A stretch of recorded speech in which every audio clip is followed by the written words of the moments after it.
Are you sitting comfortably? Then we'll begin. 10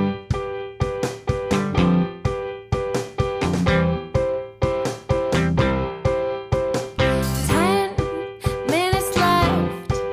Yeah, but there's still some time. It's not the final score. We need more than the numbers we're given. Show us you live and breathe the game. You're more than a name. That's what we came for. We can bring you more than the score. Every story. Let's take this thing off of the field into the real world,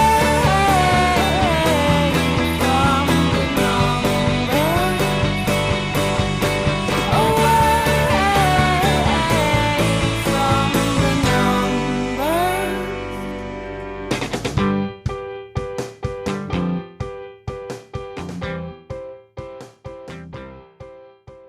Well, hello again, and welcome to the AFTN Soccer Show on CITR Radio, broadcasting from the unceded Musqueam Territory at the University of British Columbia. If you're listening to this on the podcast, this is episode 218. I'm Michael McCall. I'm Steve Pander. And I'm Zachary Adam Eisenhammer. A lot to talk about this week. Whitecaps getting off the start of their 4-game homestand. Yeah. Getting off to a great start as well. And coming off an international break where you usually see them rusty and not really picking up a result, and they did this time. Yeah, no, I mean, you can't complain about the result. I'm sure we'll talk a lot about the performance and the overall match in a moment. Yeah. I mean, we're going to cover the RSL game tonight. Then we're also going to hear from Tony Tchani ahead of next Saturday's game against his old side, Columbus Crew. We're going to hear from Robert Earnshaw. We're going to find out if Carl Valentine fancies a chocolate digestive. And, most excitingly, in part 2, we are hoping to take some live calls. So, let's get to the big game of the weekend. RSL came to town, left with salty tears running down their face. And it was a strange game. Had this feeling during the first half when there was that kind of 10-15 minute spell when the Caps were like peppering the goal and having shots going wide. I just had this feeling that RSL were going to do to Vancouver what Vancouver had done to Orlando a couple of weeks before. All those chances, all those shots, and then nothing to show for it. But the Caps ground out a win, and when I looked at the post-game stats, I was kind of blown away because RSL dominated everything. And to me, it didn't actually feel like that. It did feel a little bit of like a back and forth. It felt like also RSL when they showed in the numbers. I think RSL had like 2/3 of the possession basically, or 60% of possession roughly, or whatever, which I think actually helped Vancouver and their counter-attacking abilities to create chances. But it did feel like there was chances back and forth. I mean, when you look at the stats, RSL, 18 shots to Vancouver's 5.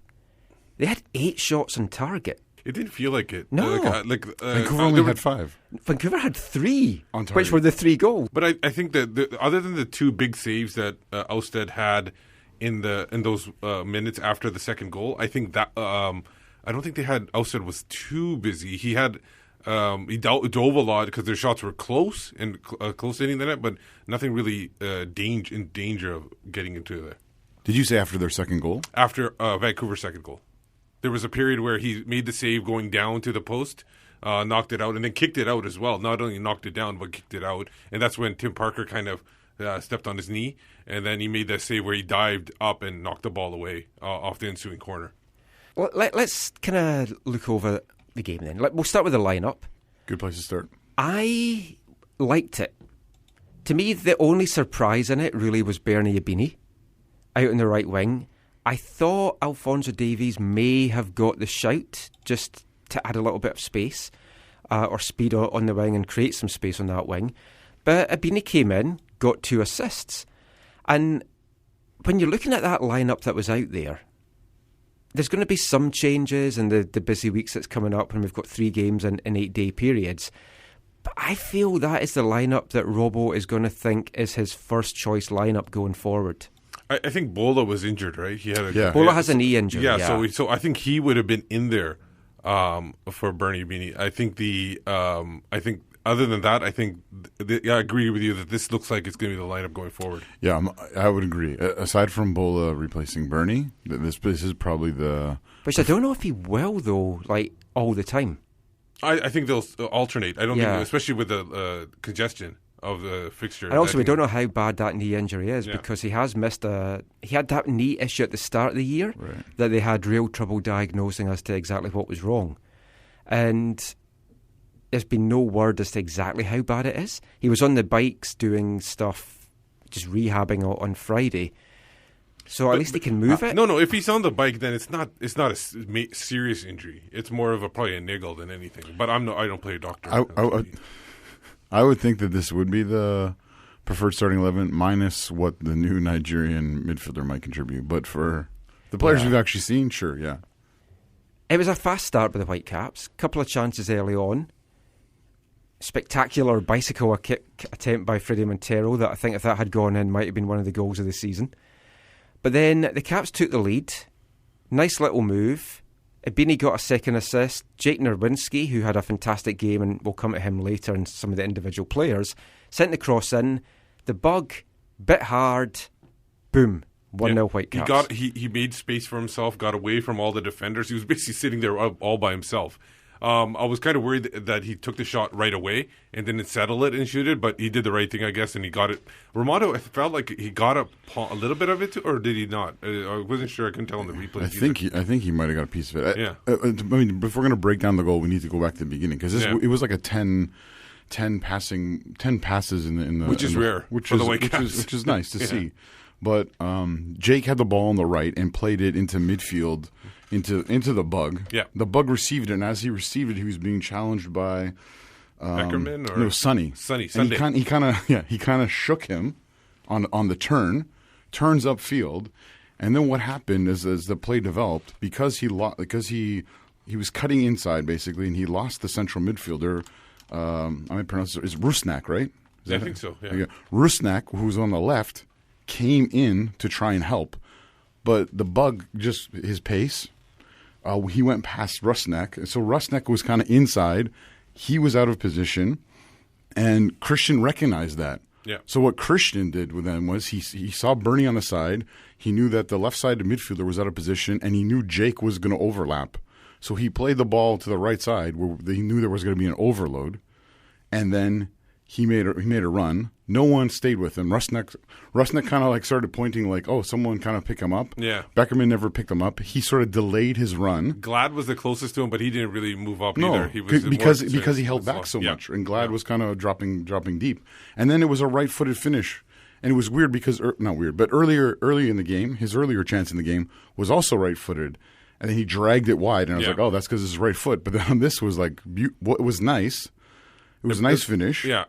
But also, and maybe we'll talk about this more in the game as a whole, Nick Rimando, he's looking, Michael, you might say he looks past his sell-by date. He looks past his prime. He isn't the Nick Rimando that deserved to win all the goalkeeper of the year things that he never ever got, which is a whole other thing. But yeah, I think he's seen better days. Yeah, Marius Roda had his number. Yeah. He told me that at training, Marius did. But then I don't really think we are in a position to criticise goalkeeping performances when you then look at how RSL drew level not that much later. I mean, the Caps took the lead. I thought, this is it, we're going to go on and dominate this game now. Then out of nowhere, big blunder by David Ousted. Although you do have to blame the turf. That bounce was horrible, but he had no idea where the ball was. No, and the thing is, it's hard to tell because you would want him to push it a little bit further out, but he wasn't able to. I guess maybe because the angle and he was expecting to be a header, and it turned out to be a shot because it was really a cross into the striker at the top, and then he kind of just palmed it, just got his hand on it, and then he just bounced and then a backspin into the net. Michael, are you kind of saying this is a howler? I think it is, yeah. Okay. No, I don't think so. I don't think it was. I really didn't feel there was. It was. Robbo described it as a very bad goal. Oh, Just because it's a bad goal doesn't mean it's the goalkeeper's fault for that. It's just a bad goal to go in. okay. So the keeper was put off by a guy going to head it, and the guy misheading it. Right? If he had gone for Ura getting a touch, he looks a fool going the other way. I don't just blame Ousted, though. I do blame Harvey for not reacting quicker. I'm not sure he would have got it, but he started to move and then stopped. He's like, oh, it's okay, David's got it. From behind the net, watching the game live, I was like, oh, he's made a great save. Now he's just going to collect it. And it was like, the heart just sank. It was just like, oh, no. But he had no idea where it was because he got up and he's like looking around. And then the spin, like you said.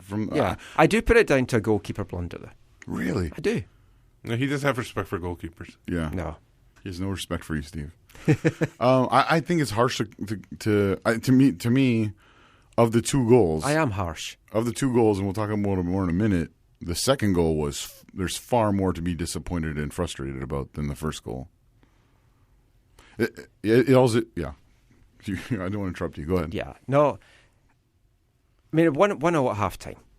Then we get into the second half. The Caps obviously had a bit of a kick up the ass because it's like you're saying to them, look, you can't lose this game. You can't drop points in this game. You have to take all 3 points. And they came out, they reacted well. It's what Robbo's always talking about. He wants to see how they react when different things happen. So they came out, retook the lead. Nice, was another set-piece goal. Caps leading the league in goals from set pieces. The second phase of a set piece? Yeah, but nice header from Timmy Parker. Yeah, he's Mr. Unfortunate. He's never going to get goals. It's like either they crash off the woodwork or there's a spectacular save or Freddie Montero gets the credit. But he got up well to get that. And then the ball came to Kendon. What a strike. That showed great composure to keep it down. Yeah, he didn't get flustered. He took it down, took its time, and just slotted it home. So it was interesting. Again, this Raimondo looked awful, both live from where I was standing and then watching it back. He should have done better. He should, if not got a hold of it, he should have put it around the post. Yeah, it was awful. But yeah, nice header by Timmy Parker, and then Kendall's finish again live. I thought, oh great. And when I later watched the replay, I was like, that was a little bit tighter, a little bit closer to, maybe not going in. But also again, it was his left foot. So you had Teixeira scoring with his right foot. Yeah. You had Kendall scoring with his left foot. You had Wingert scoring with he's left footed. He scored with his right. Kendall scoring with any head though, or anything that's not his head. It's like you're impressed by. Yeah. I would love to see him just get a stint as striker. I know we've seen it occasionally, and he's done it a couple of times in Costa Rica. I just think it'd be fantastic. Well, he did it when he was younger, right? Yeah, pre-season game, just shove him up. You're short on strikers. Why not? We've seen it. Joe Cannon's been up there. We've seen it in the past in desperation. Marco should have passed to him at that game at Sarfra. We've seen it from him in the past in desperation at the end of matches and in tight situations. I mean, after that, there wasn't really any looking back for the Caps, and then they added the third. Well, before that though. Oh yeah, actually, we should go back because David's save. Yes, was huge. Double save. The two separate ones, or the one where he saved and kicked away? Because he saves it on the line at the post and then he kicks it away. So to me, that's a double save. I almost wrote down double save, but I was like, no, he saved it and then cleared it. That's still a double save. Okay. Now you like goalkeepers. I like spectacular scrambles about in the box. But it was dodgy for a moment because it looked like Timmy maybe stepped on him or... But the ensuing corner, which came just a couple of minutes later because they had to work on his knee, he came up with a huge save. Just dove up and just adjusted his hand midair and then knocked it away. A couple of good photos of that on AFTN if you check out our story and pictures. Tom got a couple of good pictures of the two saves, one save, one clearance at the post, and then the tip over as well. Tom's great. He's like the unsung hero of the AFTN crew. He is. Talking about Tom, if you are free, we'll do this near the time, but after the Colorado game, he's not going to be able to shoot the Colorado game for us. He has his very first photography exhibition that night. Cool. Oh. I can't remember where it is, but we will tweet it out and we'll remind you near the time as well. But there is free absinthe. He's got a license to serve absinthe. And as we all know, absinthe makes the heart grow fonder. So speaking of the double save, obviously RSL, regretted those two, not capitalizing on those because, like you said before, Vancouver did get at a third.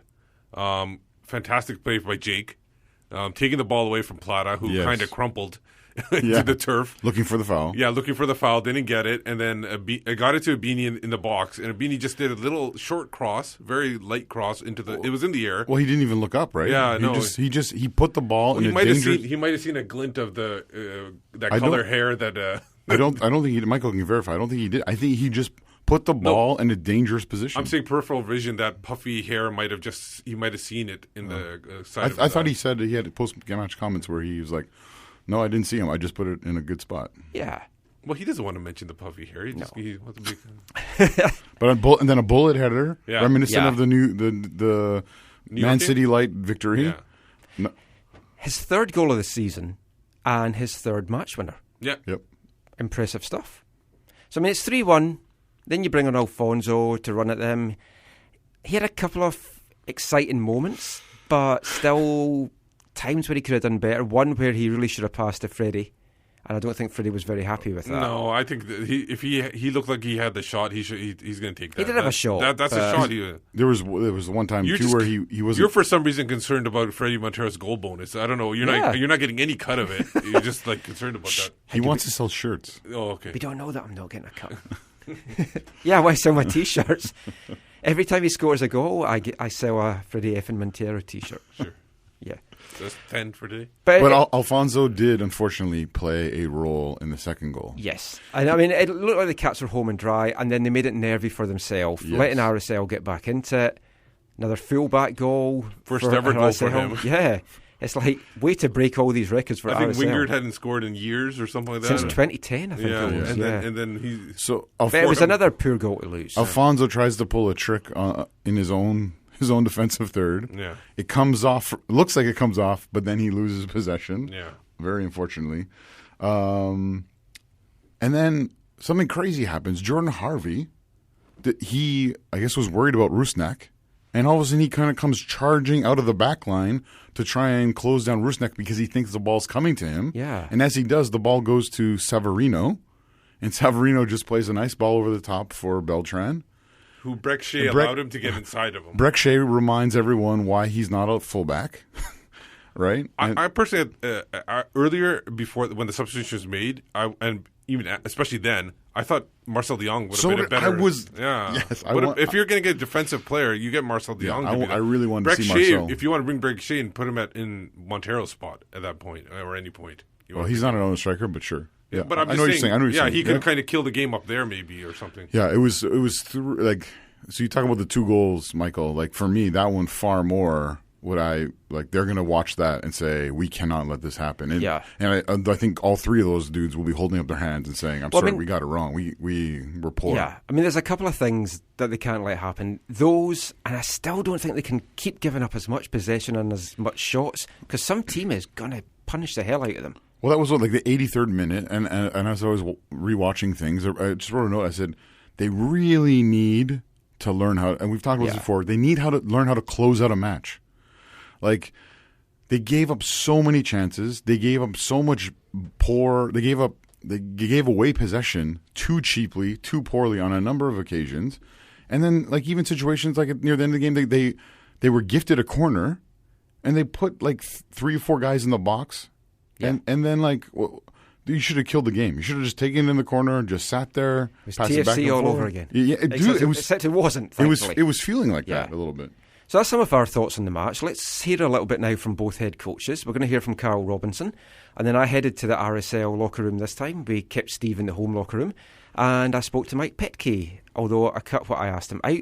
But we're going to hear some of their stuff. So here's both the coaches.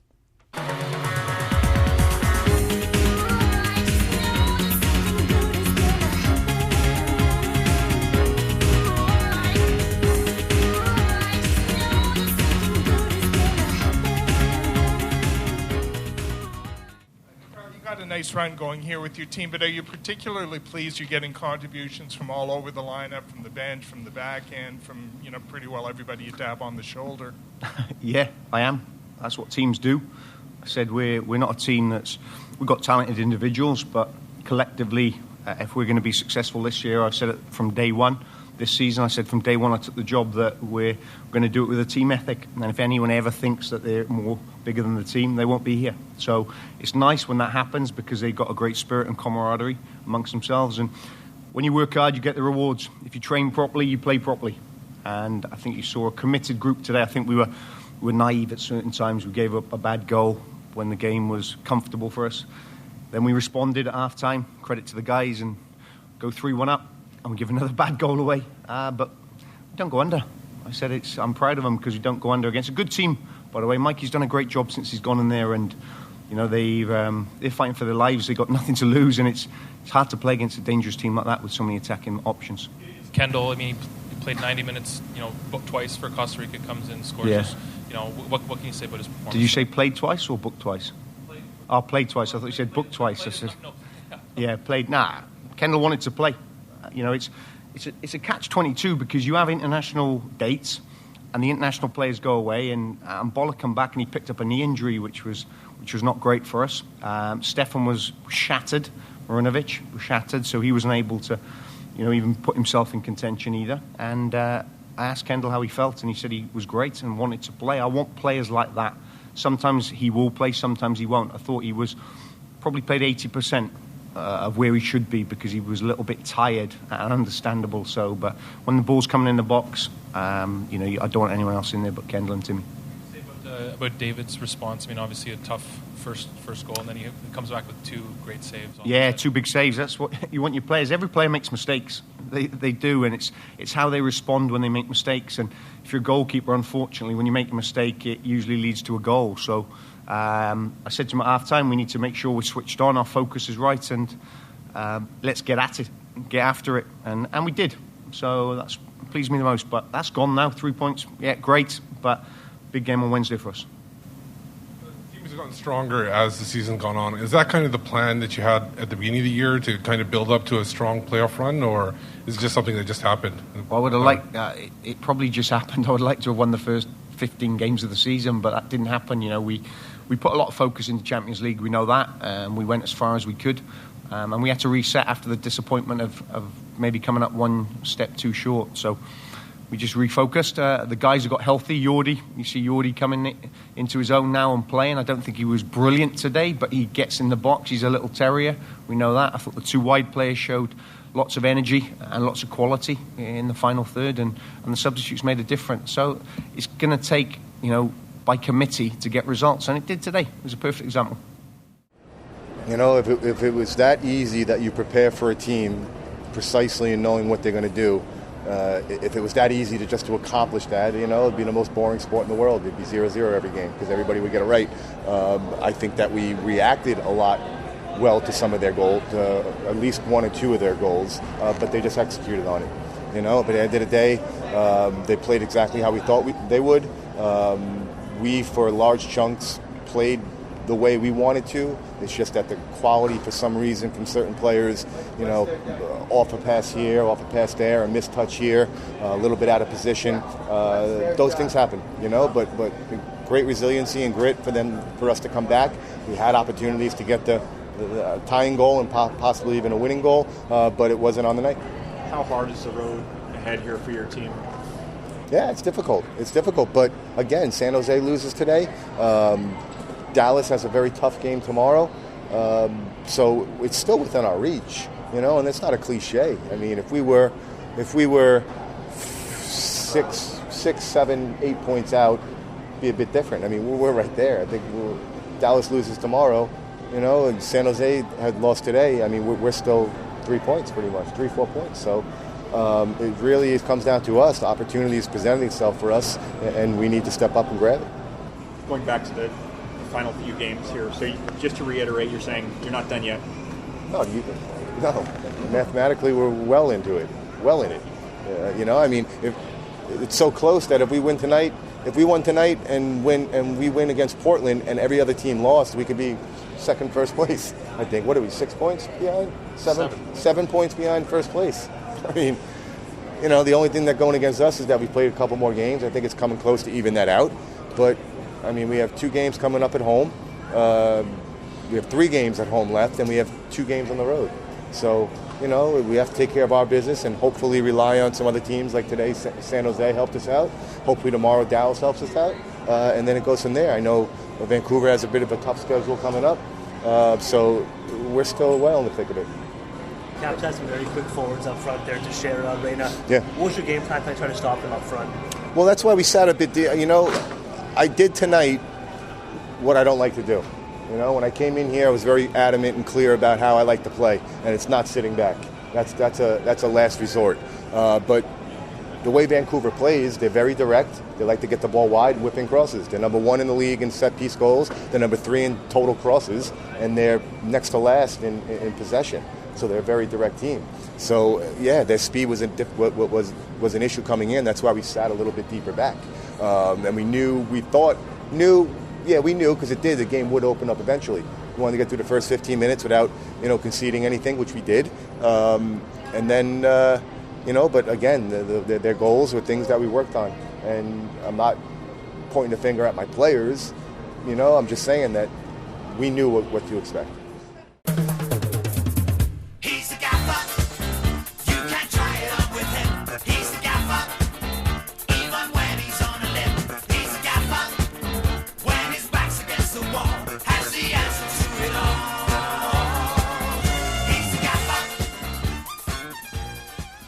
The gaffers there talking about the RSL Vancouver game yesterday.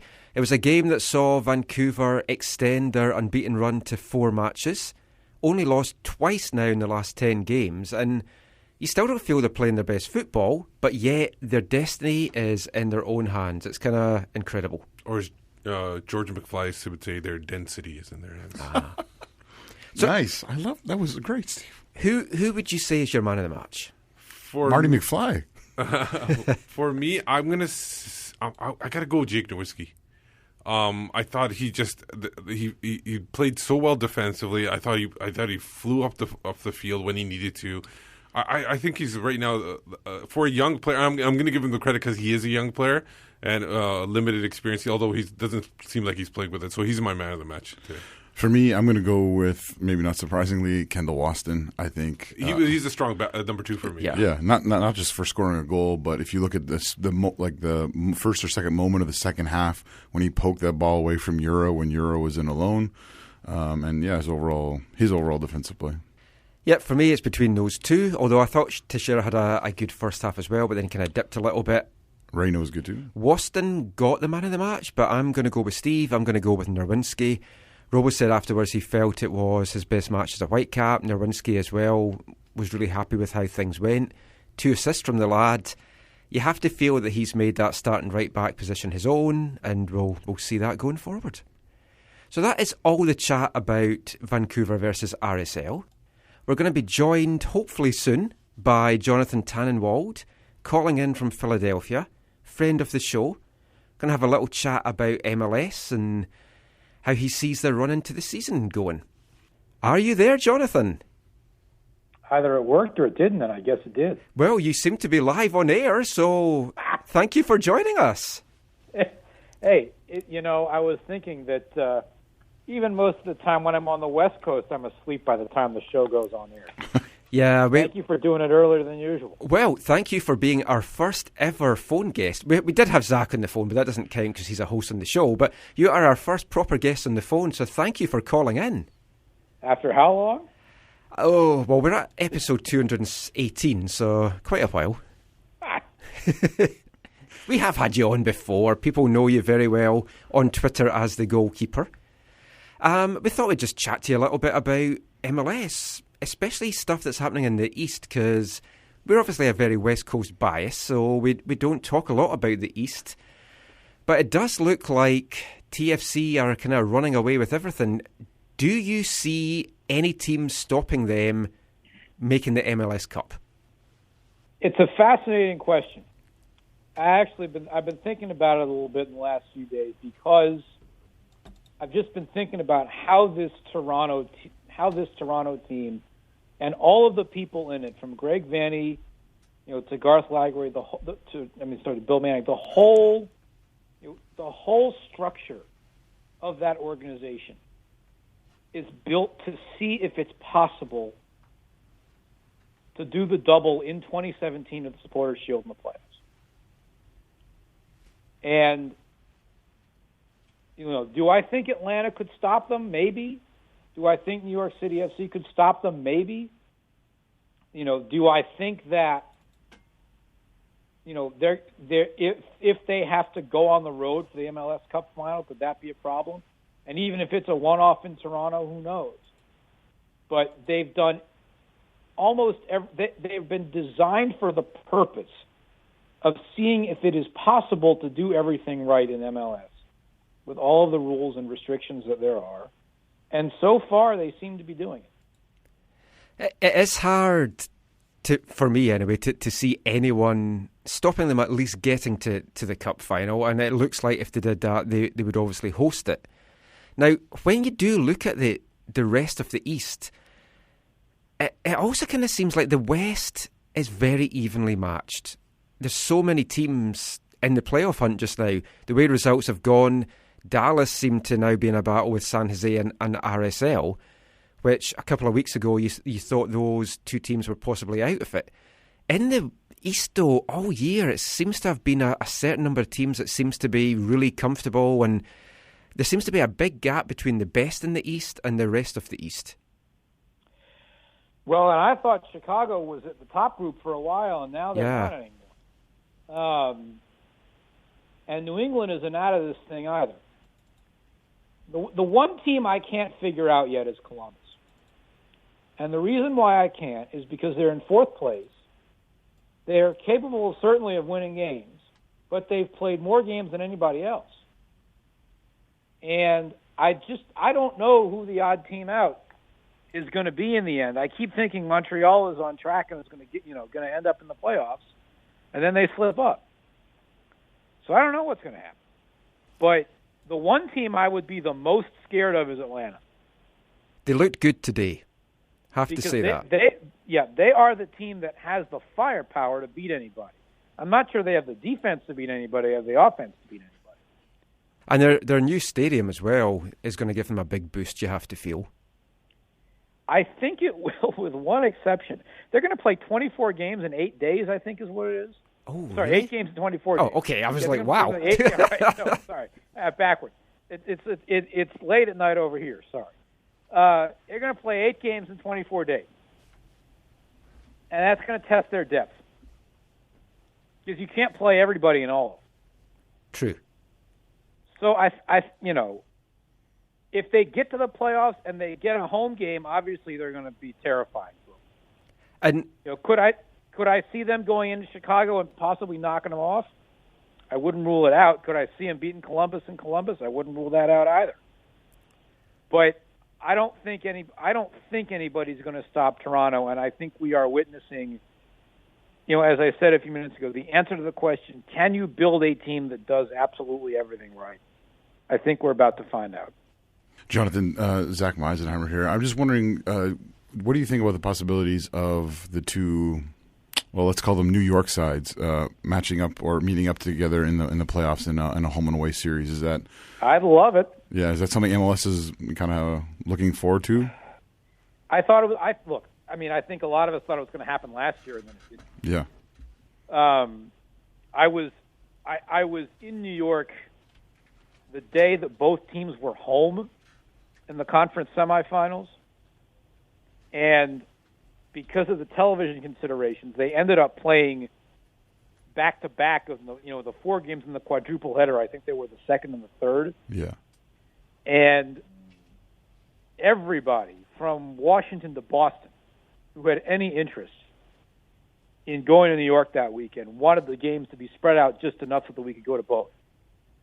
And you couldn't really, which was a shame. It was unfortunate. Because I think it would have really, gotten attention in the New York area, and there would have been some people who would have gone to both who were, and perish this thought, I apologize for uttering some foul words on this radio show, but who are casual fans. Look, a Hudson River Derby in the playoffs would be electric. It would certainly get attention. It would give, the coverage of MLS in New York a shot in the arm. Everybody's waiting for it. And I certainly think it's possible. New York City FC has pulled away enough at this point that it wouldn't be a knockout round game. But over 2 legs, it would be a lot of fun. Now, we'll talk to you about the West in a sec, but I have to ask you about Philadelphia. Oh, you have to. Yeah, I just have to. I mean, what happened to them this season? Their team isn't good enough. They don't have good enough players. So they're in next to last place in the East because of it. Is this the end or the demise of Jim Curtin? Well, look, there's a lot of fans in Philadelphia who want that because the carnal instinct of folks in this town is to fire the coach when things go wrong. Yeah. But, I look at this organization that has only ever once in its history spent $1 million on a player. And, I look at where the rest of MLS is going, and you all and your listeners know that I have covered this league, not only the Philadelphia Union, but this league for many years. And I've watched the trends, and I've followed the money, and I've seen where things are going and where things are now. And the Union just do not spend enough money on their first team to be competitive. I think we can relate to that here in Vancouver. Well, you can. We have success, though, by not spending money. Well, and look, you also have, I think, a couple of things that the Union don't have. One is an academy of longer standing that has produced a greater base of players because of that. And 2 is, frankly, a lot more pressure to win than the Union have on them. The Union are way down the pecking order locally behind not only a bunch of pro teams, but a bunch of college teams. I know I've said that on this show before, Michael. Whereas the Whitecaps, they are smack in the middle of downtown at DC Place. And even though nobody covers them for the local newspapers anymore, which is a pet peeve of mine, as you guys know, you have Cascadia to the south and Toronto to the east. So there's pressure, and there's a history of success and what I like to call bigness of soccer in Vancouver and of the Whitecaps specifically. So, there's that matters, and that has an impact. Here locally, it's probably not in the minds of, well, like you said, the casual fan, but there's definitely discussions, debate over the return on the investment over the last decade in the residency program here. But it is important. It is definitely important to have it and have the structure that goes with it. That teams like Philadelphia don't have. Well, Philadelphia is building this up now. It's been around for a couple of years now, and it's produced a couple of decent players. But you guys have certainly a head start on it, and what I from 5,000 miles away or whatever it is, would I like to see the Whitecaps keep some of these players around and play them instead of loaning them out, by the baker's dozen or whatever it is at this point? Probably I would. But at the same time, I look at Jordi Reyna and Christian Bolaños and some of these other players and say, I'm not taking them off the field. True. I don't have to. So that's fair. If there's a spotlight on Jim Curtin, what is the view of Ernie Stewart's role there in Philadelphia? Yeah. Well, that's part of the thing. Curtin will admit that he is not the most tactically savvy coach in the history of mankind, and that he is still learning. He took the U.S. Soccer Pro coaching license, and I wrote about this at the time when he did it. I don't know what it means to actually commit an act of coaching in soccer. I still have yet to figure that out. Now, I'm sure I'll get lit up by soccer coaches and such on Twitter like that for not knowing anything, and I will say I don't. That's the point. What is the act of soccer coaching? It's not like football where you're calling plays, or basketball, or hockey where you're managing substitutions and things like that. You're picking a lineup, and they have to go out there and perform. And if you don't have as good players as the other team, then you're probably going to get beat. But what Jim Curtin has working in his favor is two things. One, I would say probably close to 30, if not above 30, of the 32 players that are around, like him quite a bit and understand that it's not his fault that they're not getting the results. And that was not the case for John Hackworth, who was his predecessor, who had a core of players who liked him, but a core, especially of foreign players, who didn't. And that really, there's a couple players who I think Jim Curtin doesn't get along with, but that, you will rarely find a perfect locker room in that regard. But the veteran international guys that especially Harris Medunjanin loves Jim Curtin, thinks he's great. So if Ernie Stewart fires him, the pressure's all on Stewart to go out and find a coach who can succeed in MLS, which, as we know, is a very particular kind of beast. And if you fire Jim Curtin, as I think the logic would have gone for Carl Robinson too, the times when people thought he ought to get thrown out. If you fire the coach, you are implying to your fan base that you believe your roster, as currently constructed, can win a trophy, which the Union cannot. And then if you then go out and give Curtin's replacement a pile of cash, I'm going to ask why they didn't give Jim Curtin the pile of cash, give him a chance to spend it, and then if he doesn't succeed, fire him. Yeah, roster building in the MLS is a strange beast. I once heard Ziggy Schmidt say that you're basically almost rebuilding your roster every year because there's usually 10 players who transition in or out. Ziggy's now with the Galaxy. Are you okay if we make a transition to some perspective on the West? You can. It's your show. You can take wherever you want. Well, looking at the West, Cascadia, Roland de Roos, top three spaces, top three. I was going to ask you. You might have seen. I threw this out on Twitter last night, and Michael, Rick Laws at Major League Soccer got back to me and said that June of 2015. Yes. Was the last time the three Cascadia teams were at the top of the West like this.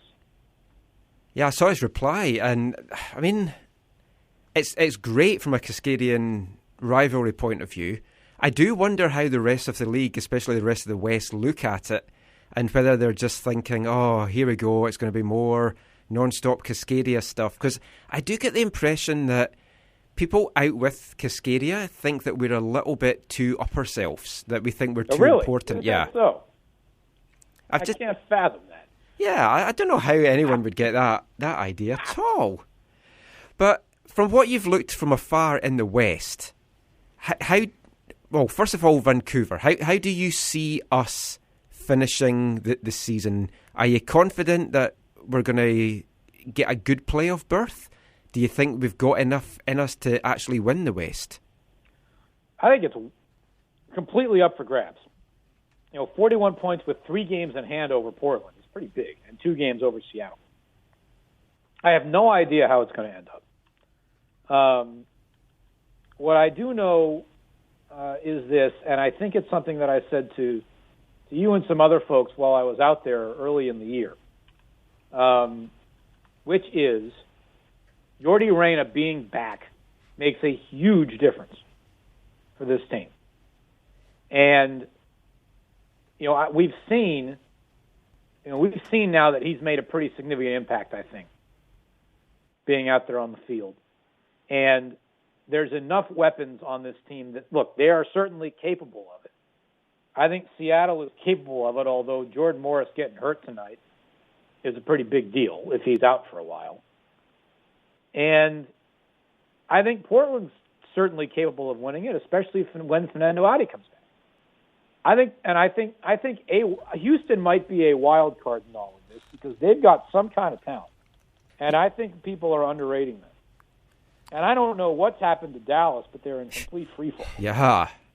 And I don't know what to make of Sporting Kansas City because I just don't know what to make of it. For me, I fancy Sporting Kansas City to win the West. I don't know what I'm exactly putting into that, but I just feel they have what it takes that might get them over the line.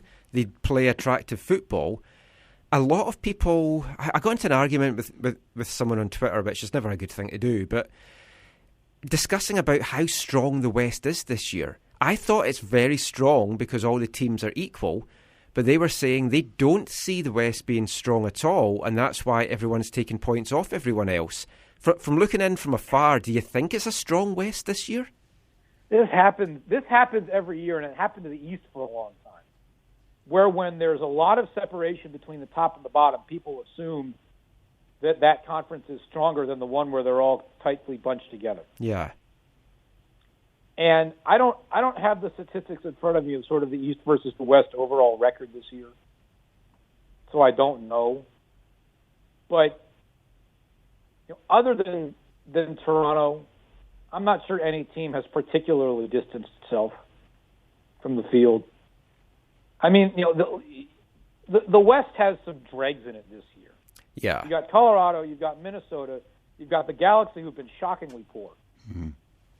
Philadelphia Union have more points per game than the Los Angeles Galaxy. Which is great, and a better home record, although I think everyone's got a better home record across the world. I'd say this about the West. I think that the three teams to watch, if Jordan Morris is out for a while, Portland, Vancouver, and Kansas City. If Morris is out for, if he's back in early October, whether or not he ends up playing for the U.S. national team in the two games in early October, if he's back for the Sounders in October, the Sounders have shot. But I'm looking at the Whitecaps schedule and Sporting schedule, and here's what I see. I see 3 straight home games coming up against Minnesota, Columbus, and Colorado that Vancouver ought to be able to sweep. Now, that probably means they won't, obviously, but if they do, all of a sudden, you guys are looking real good, and I might have to get out there on Twitter, as I'm wont to do, and get myself in trouble when I say things like, hey, the Whitecaps are winning, maybe y'all ought to stop complaining that they can't. Yeah, I do remember your tweet after one of the games asking what we were going to complain about, which is basically consistency, which is what we always complain about. But yeah, we do seem to have a very grumpy fan base that just like to complain. We have Zach in the studio; he always complains. Everybody does. So now here's why those 3 games are really important. After that, at Seattle, at Kansas City, at the Red Bulls, San Jose at home, and then at Portland on the last day of the season. Which could be amazing. That's good, right? But to have to go on the road that much, at least you've got a week between the trips to Kansas City and New York, and I don't know who New York is going to be without. The Red Bulls don't have anybody. They might be. No, I don't know who the Red Bulls are going to be without, if anybody, because they don't have anybody really big. I don't think. You guys will be without Watson and Bolaños. Probably. Yeah, well, Bolaños right now has a knee injury, which we're not sure how bad it is, but even if he's back, he'd be away with Costa Rica. Right. But yeah, I mean, it's a very difficult run-in, and this is why getting these points on the board now. I mean, if we can get these 4 wins, or even 3 wins and a draw from these 4 games, it really is going to put the Whitecaps they're definitely going to be in the playoffs, and they should have a home playoff tie, maybe even a bye as well. So I mean that's the good thing. Just before we let you go, give us who your tip is for the actual MLS Cup. Is there anyone going to stop Toronto? I hate making predictions for the Cup winner because it really can be such a crapshoot. I know. I'm never right if it helps. See, I thought you guys were going to grill me about the 2026 World Cup. We'll get you on again and do that now that we know the phone line works. I've got some opinions on that, as your listeners know. Logic says I should take the field against any one team. If you're going to give me Toronto or the field, logic says I should take the field. So I'll take the safe bet and take the field. We'll go with that then. So no trouble. If I can get up there, it would. I'd love to have the MLS Cup be on the East Coast because then I could fly up there real quick and fly back. Well, if it ends up being Vancouver, Toronto, I'll fly out to that. I went last year, and I got there. I had to fly in Friday night and fly out Sunday morning, so I missed a lot of the festivities that I would have liked to go to. But my goodness, was that night fun. Even though it was cold, it was a lot of fun. Well, thank you so much for joining us tonight, Jonathan, our very first phone-in guest. Just before you go, let everyone know where they can find you online.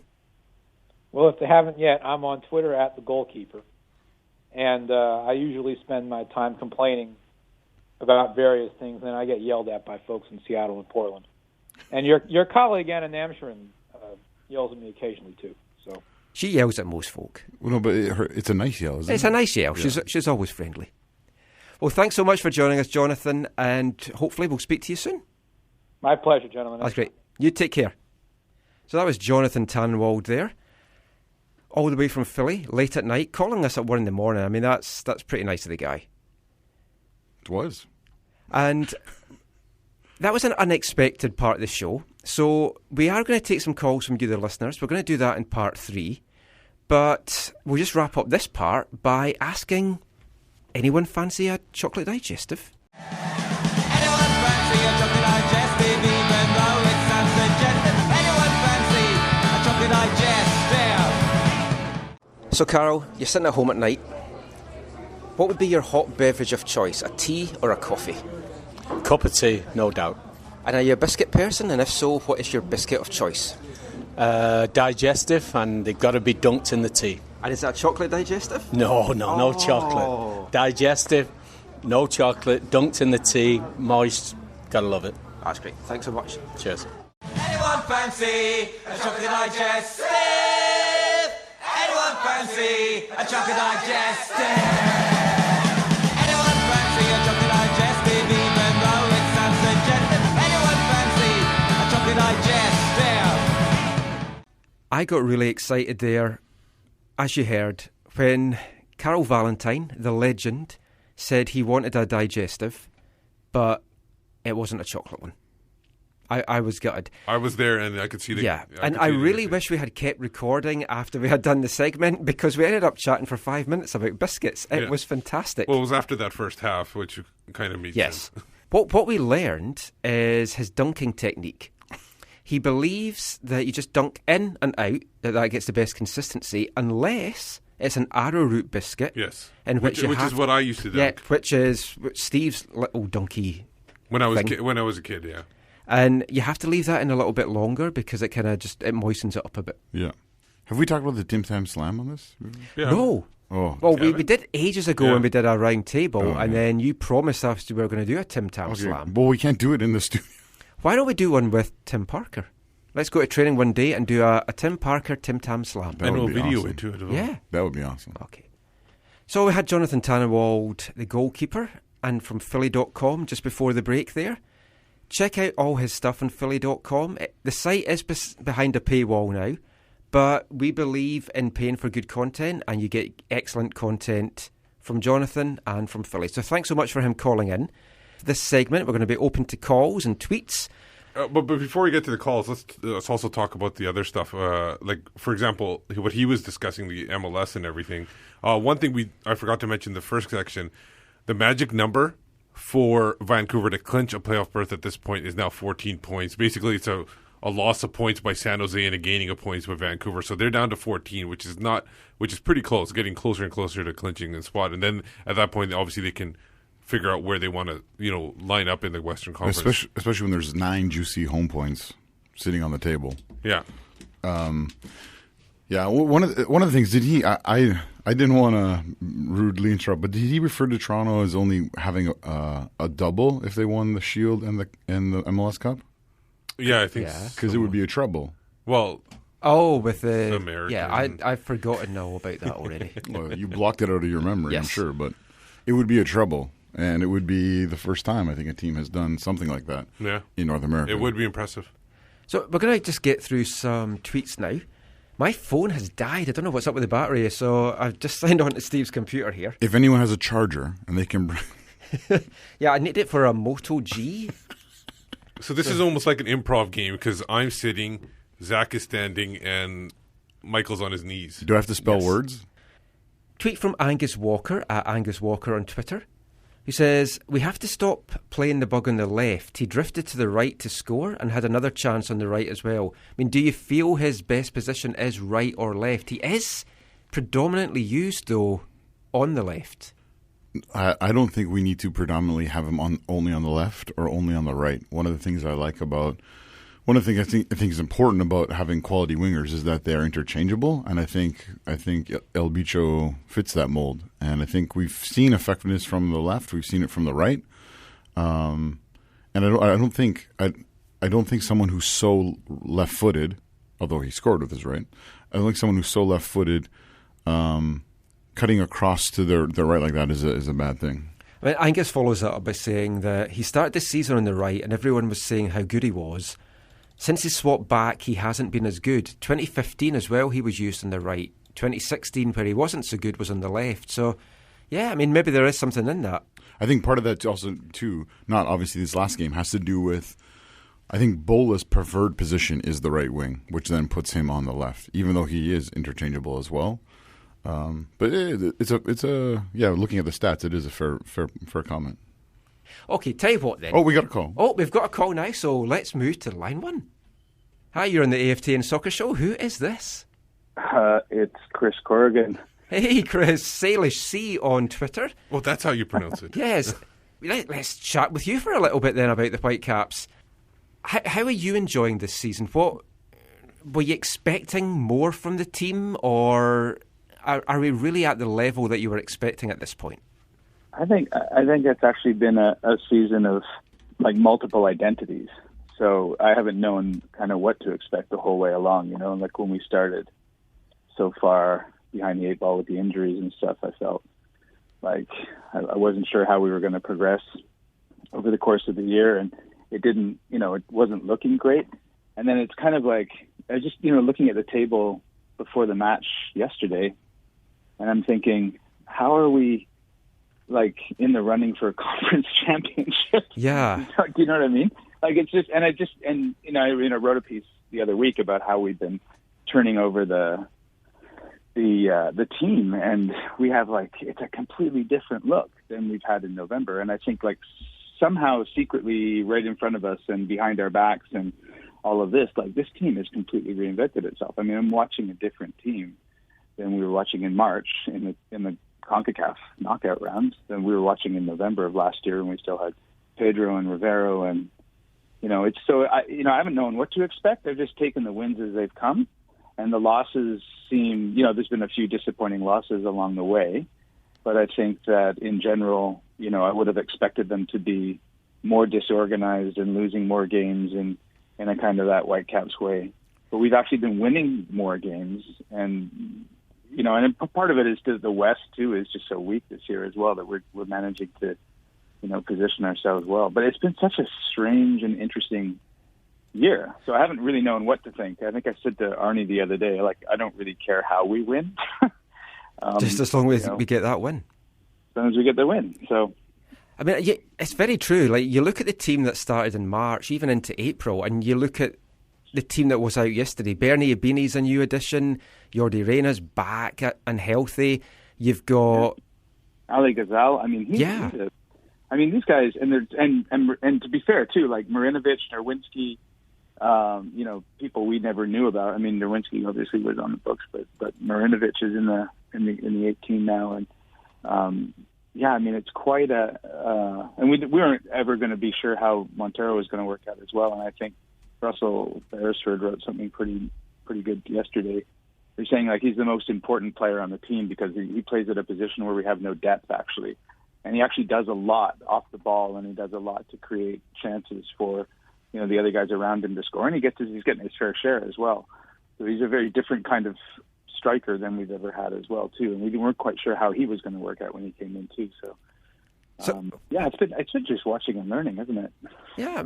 What's your hopes for the end of the season? Where do you see the Whitecaps finishing, and what are you expecting them to do in the playoffs? Well, as a charter member of the Optimist Union, I think I'm like expecting them to. I haven't got a clue. I really haven't. I mean, I think I'm enjoying myself. I mean, it's kind of an odd feeling. Like I think I'm enjoying leaving the stadium with wins.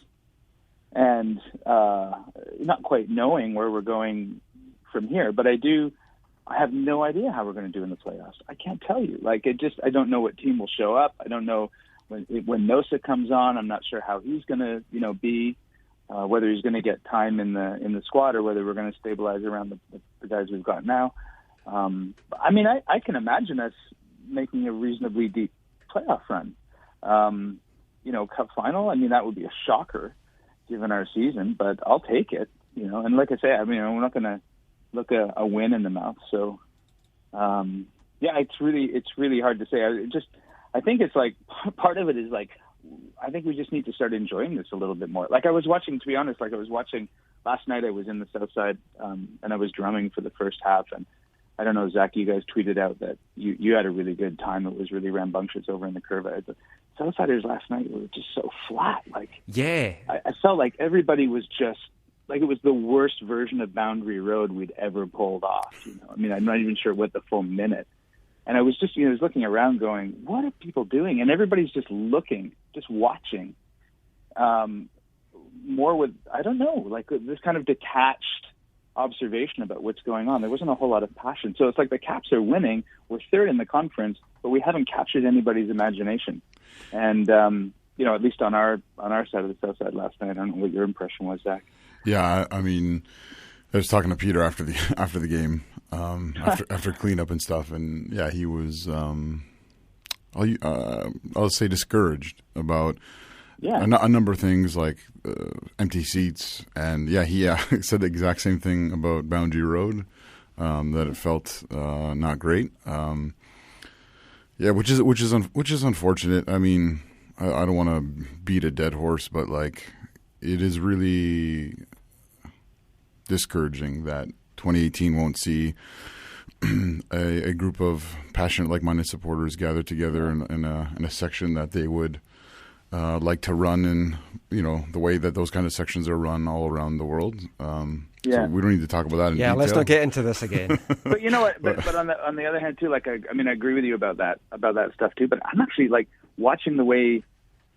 The character of this season, it's interesting to me to be thinking about, is 2018, would it even be the right time for it in a way? Because the team is playing in a way that is enjoying some success at the moment, but not generating a ton of passion and excitement. So it's difficult to get stuff going. From in the supporter sections and everything, but you can't really argue with the product on the field at the moment because it's actually getting us, results that are, I think, maybe marginally exceeding people's expectations for the year, maybe significantly exceeding them. I'm not sure. It's just odd. That's all. It's just odd. So when you ask me the question, what's your impression? It's I don't know. And it's the first season I've been able to say, it's weird. It's just, I don't have a word for it. Yeah. Again, without going into details, I do think next year is the time for it, but obviously that's not going to happen. It is I agree with you, though. It is discouraging that there have been a number of positive things this season for the Whitecaps, and there's not a momentum building from it. Again, we don't want to pull out a laundry list, but I think there's lots of reasons why it is that way. You're bringing the tone of the show down. It's the mood suddenly dipped. Yeah, we got phone calls. Well, let me say one of those reasons, which is interesting. We were standing at during the warm-ups and singing for players, and we had to double check to make sure who the players were we were singing for. So I think part of it too is that there's this turnover, which is interesting. And I'm a little bit excited about, but we don't know these guys yet. We've lost people that have been with the club for a long time, like Kofi and other people maybe in the offing. But I think that there's a whole bunch of new faces coming in, and we don't have a relationship with them yet, and you don't know how they're going to be working together. So I think part of, I do think that there's it's a feeling out period. And what I tried to capture in a piece I think I wrote a couple of weeks ago was that this is a really significant shift. We've had staff turnovers, roster turnovers in the past, but it feels like this past 6 months has been a really significant remaking of the squad, but it hasn't been in our face that way. And so we find ourselves here in September kind of looking at a whole new team. than we had in March, trying to like acquaint ourselves with who these players are and what they're going to do for us, and knowing that they may take us through the playoffs, but we're going to see this team, this particular team, they stay together this way under this management. We're going to see them doing something in 2018, which I think is quite a bit different than we would have ever expected at the beginning of the season. So. Well, let's hope so. Thank you so much for calling in, Chris. We finally got you on the show. And you can give Chris a follow on Twitter at SailorC86, and of course read all his stuff on AFTN, which I'm pretty sure you'll have something for us soon.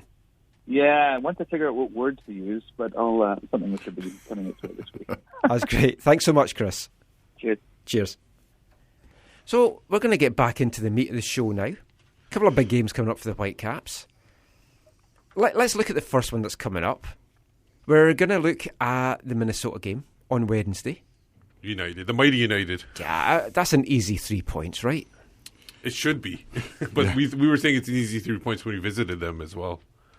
And that didn't turn out to be that easy. It's the Marius Rovd derby. And Michael Boxall. Oh, yeah. Looking forward to seeing Boxy. Kiwis, so am I, because he's been playing awful, so I can't wait to see him on the pitch. Kiwis are taking over MLS. I'm going to ask him if he's going to lead his team in a haka before the match kicks off. I still think we should get Stefan Marinovic and Declan Wynn and all those guys to do one. Totally. And by do one, I mean do a haka, not just like, hey, do one. Anyway, Minnesota's coming to town on Wednesday. Not had the greatest off-expansion seasons, but not bottom either. No. And considering Thanks their to first Colorado. 2 games, that kind of shows you just how much Colorado stink. It does. It does. They got a draw today, right? 1-1? Was it? Minnesota? I don't think Minnesota didn't play. They played yesterday. yesterday. They got a draw yesterday. They might have. I was watching all the goals. It was not a great weekend in MLS. It was not. It was for Vancouver, though. Oh, yeah. For Vancouver and Toronto, some of the goals were okay, but some of the goals were awful. I mean, Minnesota have struggled, and their goal difference is -20. But they scored an awful goal. They scored a terrible goal. They all count, as you keep telling me about penalties. Ethan Finley. It was horrendous. No, but the thing is, a lot of that -20 came at the beginning of the year, too. Actually, I'm almost sure of that. Like I think there was a couple of like 6-0 losses, or at least one for sure, and a 5 or 4-0 loss. So that, like, if you think of that -10 right there, that's early in the year. They kind of recovered a little bit. Yeah. Well, that is the thing. They have shored up the defence. Yeah. They've scored 33 goals in the year, considered 53. They brought in Boxall. He hasn't been great. He has not looked great. I know you I just like want the to see guy, him. but I just want to see him hang out. yeah, we're hoping to catch up with him as well. Yeah, So it was better than trading for Christian Dean, that's for sure, at this point. Oh, Yes. we haven't talked about that, have we? It's been a while, but yeah. I haven't. Yeah. But 1 road win on the season, 8 defeats, 2 draws. I don't like the phrase trap game. I think it's nonsense. Yeah. But you can be pretty sure it's going to get thrown out by people I think this week talking about it. I think it's rubbish, that trap game phrase. I just want to point out that one of those draws that they got was in Houston, where very rarely did the team even get a point. So they're a very on and off team. That they one day they'll be excellent, and one day they'll be just the worst team in the league. So it's very hard to judge them. Ethan Finley's goal yesterday did come after a Calvo. He did a roulette inside the box and got a shot off, but yeah, it was still an ugly goal. But it's definitely 3 points that they should have on Wednesday. It should be like it should be something that they should, and it shouldn't be a close game either. They should be able to put them away early and then just step on their neck and then just end it. Yeah, but they couldn't do that.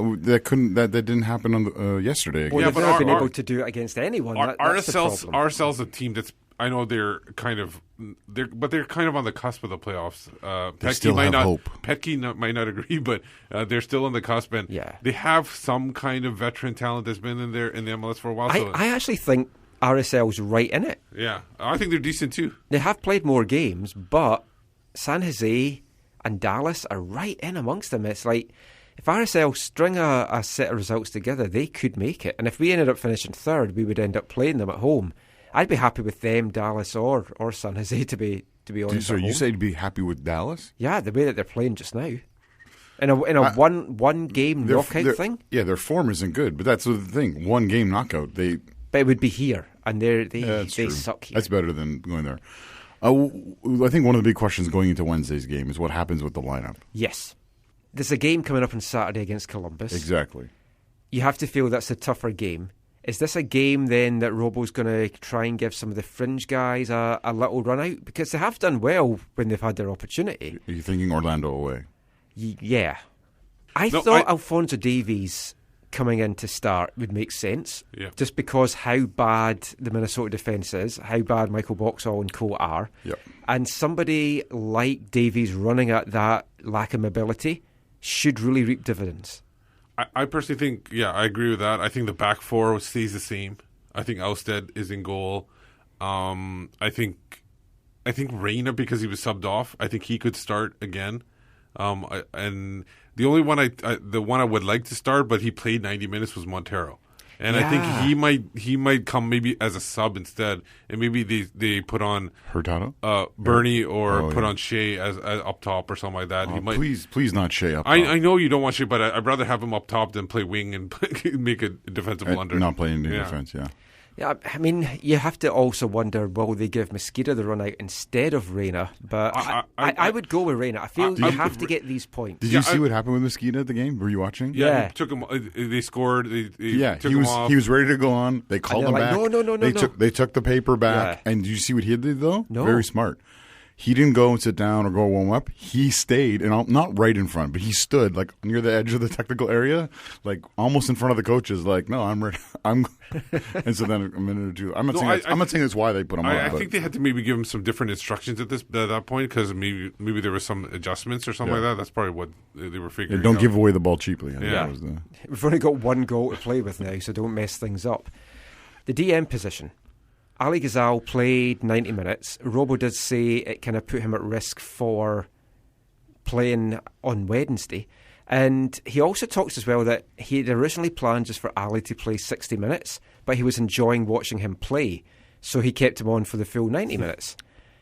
An unusual coaching tactic, but do you think Ghazal and Tchani do it again? I think it's going to be AJ. I think we're going to see AJ and Tchani come in. I think it could be AJ and De Jong.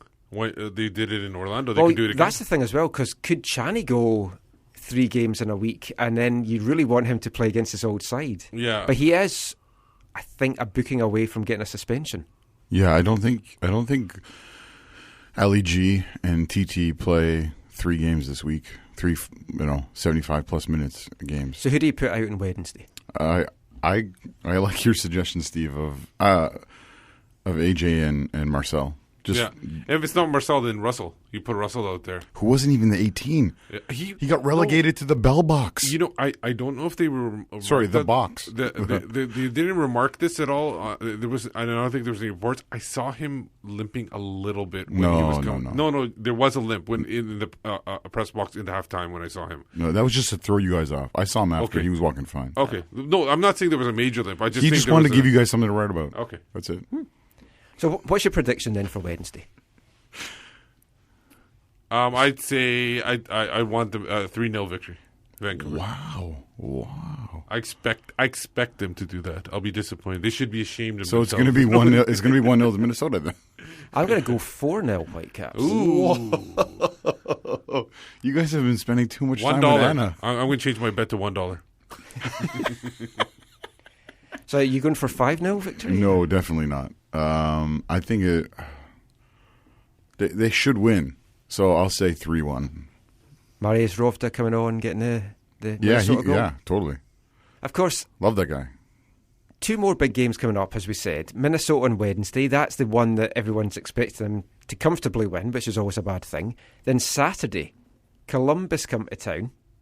Kekuta Mane might come back to town. It's hard to know what's going to happen with him. He didn't play today, was on the bench, wasn't brought on as a sub. Maybe they're saving him to try and do something special against Vancouver on Saturday. Or maybe he doesn't want to play on the turf. It could be Thierry Henry. Possibly. Oh, I had to bite my tongue. I was going to say something I'm not supposed to say. But of course, the other thing is Tony Tchani is going to hopefully be playing against his former side. And I got a chance to catch up with Tony at training, just to ask him about how he feels the move to Vancouver's gone, how settled he is here, and what it's going to be like for him facing a club that he's been with so many times. Here's Tony Tchani.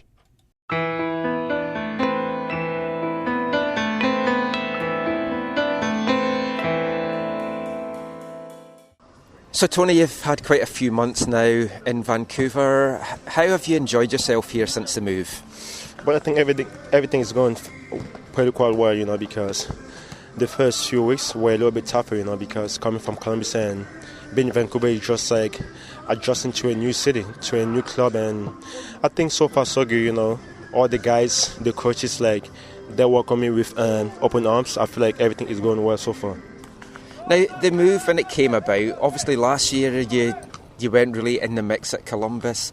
Did you know that they were looking to move you, or did that kind of come a little bit out of the blue? No, it's something that, like, I think we talked a little bit about, you know. It was something that, like, you know, as a coach, you know, like, what my situation was, you know. If the case was, like, if it didn't see myself be like a contributor, you know, like somebody was going to contribute, you know, like, I told him, like, it's either remove me or choose something good for me, you know. So it was something like I was waiting for it, but I wasn't sure that it was going to happen that soon.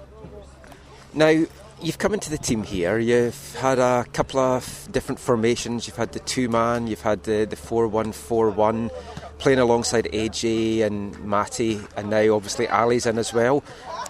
Have you enjoyed having the different mix of formations and giving you a different kind of role this year? Yeah, for sure, you know, because those guys, you know, training with those guys, I think they're both good players, you know. It's something like, you know, in any teams that you play with, you know, like, the mix is always good, you know, because you never know.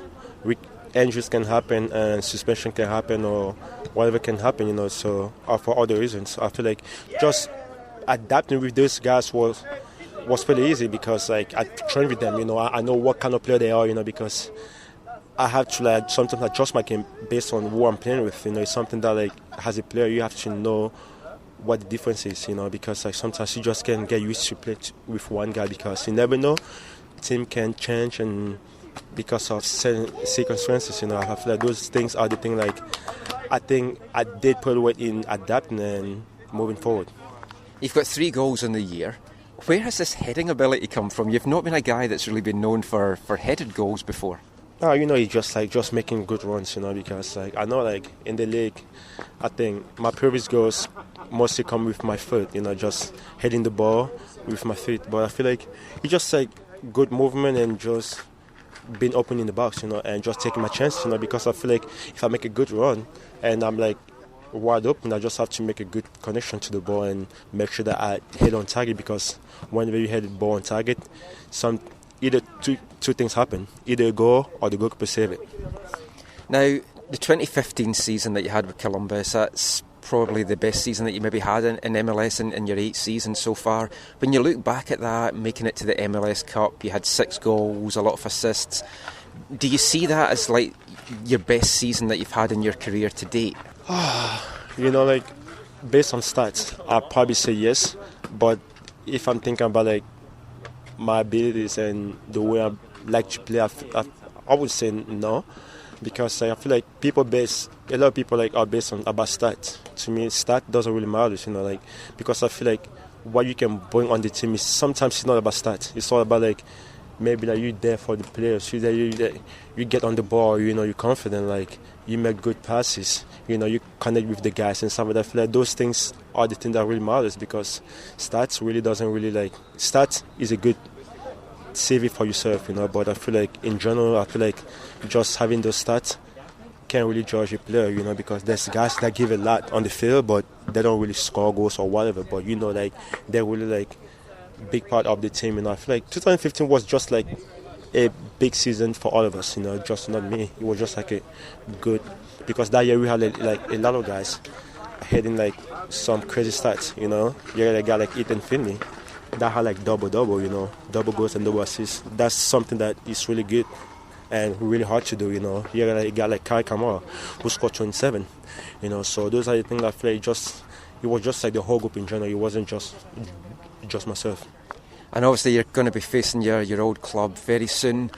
We've seen it already this year, Freddie against Seattle, Breck against Orlando. Are you going to kind of raise your game a little bit? Are you going to have mixed emotions against a team that you were with for so long? No, really, because every time I play, every game to me is just like other games, you know. Not because we're going to play against Columbus that I'm going to try to do too much, because I feel like sometimes when you put pressure on yourself, you probably don't give your best or you don't play your best, you know. I feel like I just have to go and just put in mind that I'm playing against another team and we're trying to get into the playoff, you know. It's not me against Columbus, or it's not my niggas against the Whitecaps, you know, because I feel like it's all about like Whitecaps against Vancouver. We're trying to get to the playoff. They're trying to get to the playoff. You know, it's all about that battle. It's not about me against that team or money against them. You know, it's the same thing. You know, because people might think, oh, we play against your former team, you have to do extra stuff. No, it's not about me. It's all about the whole team, like raising our game and trying to win. You know, that's what matters. Just the very last thing, the team is starting to really hit its stride just now. It looks exciting as to what the team could do down the stretch. Do you feel this team has got what it takes to make a deep run into the playoffs? Yeah, for sure we do, because you can see like in these past 2 weeks, especially when we had those games, like 3 games in a week, you know, it's tough. You know, we like mix up a little bit. We got guys coming in that don't play a lot. You got guys like that start maybe for the first game. You got guys coming back from injuries, you know, it's for so many reasons. You know, you can select the guys are willing to work, because in training, like, it's very hard, you know, we're like working hard for each other, we're pushing each other, like that's really good, because you never know, like I said, something can happen, like we can have an injury, we can have like suspension or whatever. We just hope that the next guy stepping in can give at least 90%, if not 100%, you know, that will help the team. It's not about like 1 or 2 guys, you know. I always believe that the team is all about 11 and possibly 18 players, or maybe 22 players, because we are training. They are the guys pushing us, you know, because we cannot train on ourselves. I feel like those guys helping up, raising our game, and I think we're pushing them, raising their game, just in case they have to step up. That's great. Thank you so much for your time today, Tony, and good luck for the rest of the season. Thank you. Thanks so much.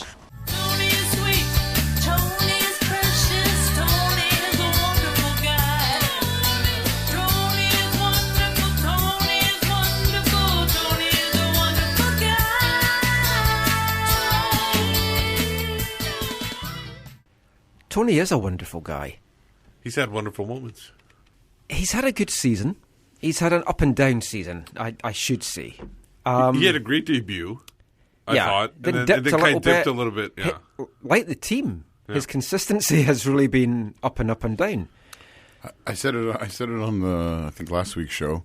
If you're looking for someone to partner Ali G in the middle of midfield and you want a double shield, hold their conversation. You want spring AJ or you want summer TT? True. So we got summer TT yesterday. And, of course, Ali Ghazal made his debut. What did you guys think of that? Were you pleased with how he played? I thought he had a solid game. I thought, especially for a first performance, and not having played who knows since when. He didn't play with the Chinese team he was with. He played some cup games and reserve games. But it was nothing like significant. No. Respect to Ali G. Booyah shaka. You got it right this time. Yeah, it's great. I think didn't Vancouver's like Twitter account like use a GIF of him or something? Oh, I don't know. Did they? I think it was a respect one. So, Ali and TT just now are your 2 defensive midfielders. Seems like it. Yep. We added a big surprise, because the Whitecaps actually got to break a transfer on their own without somebody scooping them. Nigerian midfielder, box to box, Noza John Smith. Ejibor. No, okay. He has a Noza for gola. Yeah, it was a complete surprise. I didn't expect it. Obviously, I thought there was, he was a free agent, so they could sign him. There was no transfer going on. It's Noza, not Nusa? No, I said Noza. Okay, good. As in Boza. What? Italian deli. Get great coffee and sandwiches. Are they a sponsor of the show now? Maybe they are now. But Ali and TT, Noza on the horizon. What does this mean for the likes of Tybert and Jacobson in particular moving forward? Is there any role at this club for Russell Tybert now? Even when you go out and you buy like a nice, sharp, let's say, hunting knife, do you then throw away your Swiss Army knife? No, you keep it. If it's blunt and I don't feel it's much use anymore, yes. Oh, Michael. So you basically feel Russell is a blunt knife? I think Russell. No, you do. I think both Rusty and AJ have a role to play, especially in a salary budget concept. Exactly, because someone has to be in the bell box signing autographs before the game. So that was Russell yesterday. I felt so bad. I think the one it does. Did he not sign your stuff? No, I didn't go. I don't go to the. Oh man! I think the one guy does maybe sound, because he also announced that he was thanked racing for harassing for they're showing their interest. I think Matisse Laba might be showing the the series. I mean, it's clearly the end of my. He's in Argentina right now, isn't he? Oh, I don't know.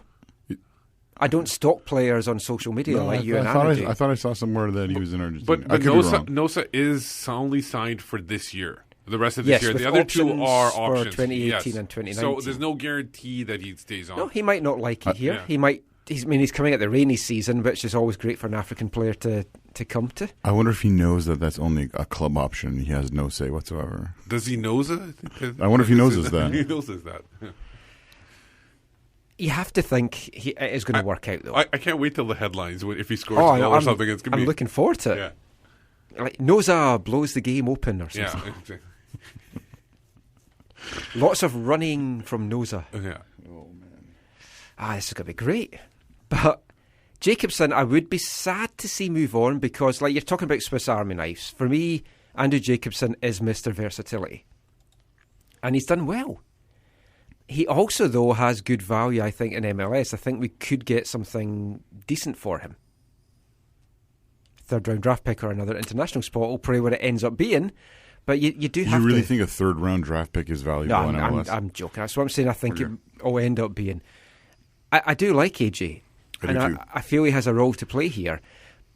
Matty Laba, he's injured just now. He's not going to be back till maybe April or May. How difficult is it to then keep everything? You have to either pick up his option or hope that a club is willing to take a gamble and sign an injured player. It's a very difficult situation because I don't think they're going to want to take his option for what it's probably worth or what we guess it's worth. I don't think the player's going to want to accept reduced wages, especially because it's known that there is interest in him. But then with him being injured, it just makes it all the more difficult. It will be interesting to see if Racing or another club would come in for him, even though he is injured. Yeah. Yes, you thought it was over, but it's the Flash Top 5 or Top 5 Flash. I can't remember what it was. Flash 5. Flash 5. It's only 2 words. Okay, so what you got for us this week? Well, with Noza signing, we're going to look into the top 5 Africans that have played, African-born players that have played for the Whitecaps. Mustafa Jarju's number 1. No. Well, speaking of somebody who didn't like it as soon as he got off the plane. No. Literally. Yeah, no, he didn't make it on a So just Whitecaps African players or MLS? Whitecaps. I'm going back to 2003. I didn't have time to go too far back. So I just basically USL and on. Okay. Looking forward to this. So honorable mentions. We're going to give an honorable mentions to Coda's favorite player, Alex Morfa.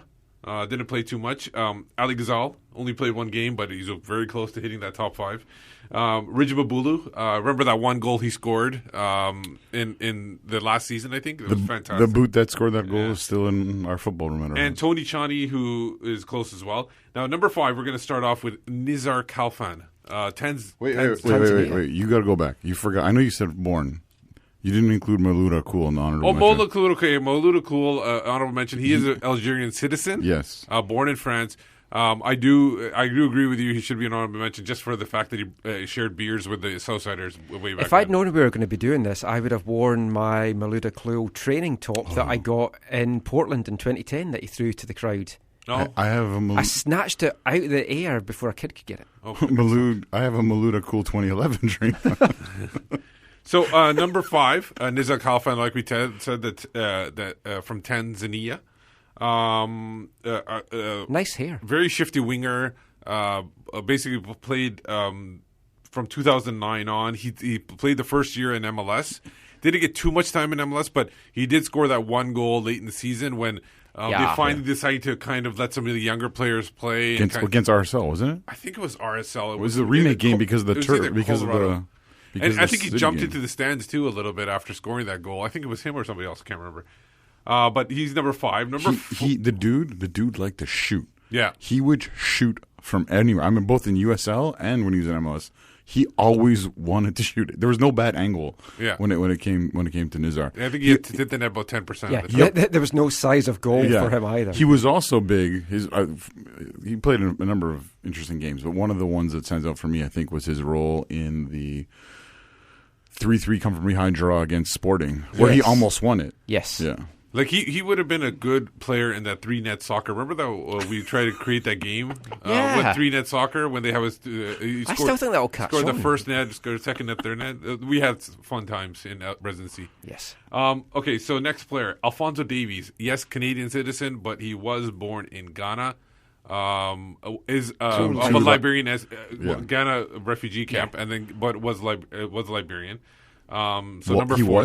He's not still Liberian? He's still Liberian, I guess, yeah, but he's now a Canadian citizen, so, you got to shake it off. And I'm looking forward to my movie, Alfonso the Liberian, based on Conan the Librarian.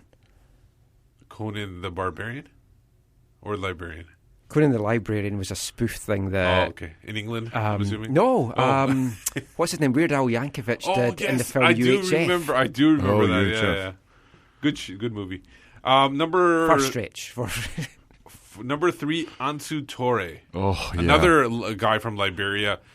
Played 2 years, 2009 to 2010, before he moved on to Switzerland. Scored a few goals, none more memorable than the brace against TFC. Yes, which I have footage of on the AFTN Canada YouTube account, so check that out. That was a 2-0 game, right? Yeah. Ansu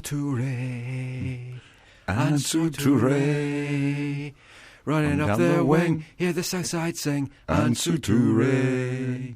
Good times. Number 2, Kakuta Mane will be coming back this week, and he is number 2. Are we going to debate this order later? I don't like this order. No, it's a strange order, but it's Steve's section. My list. You can debate all you want. Number 2 is Kakuta Mane. Made a massive impact off the bat, and if not for injuries and maybe a little bit laziness, he would still be with the Whitecaps. A little bit. Call him lazy. I'm hoping to speak to him later in the week. Those are strong words. I would say. I would say a little bit. His dedication to his craft is different than other people, I would say. Yeah.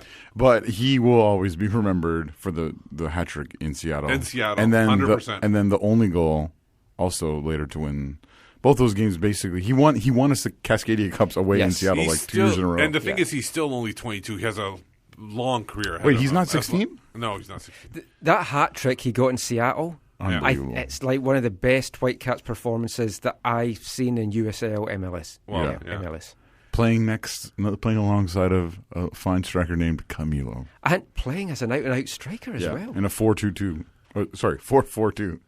And who's number 1? I'm excited and mind for this. you, remember this top 5 is right now, so obviously this could change in the future. This is number 1. Number 1 on the list. Number 1 in my heart. Number 1, yes, a brother from another mother with Zach, Gershon Kofi. No, I knew Michael would not agree with this one for sure. So here, debate away.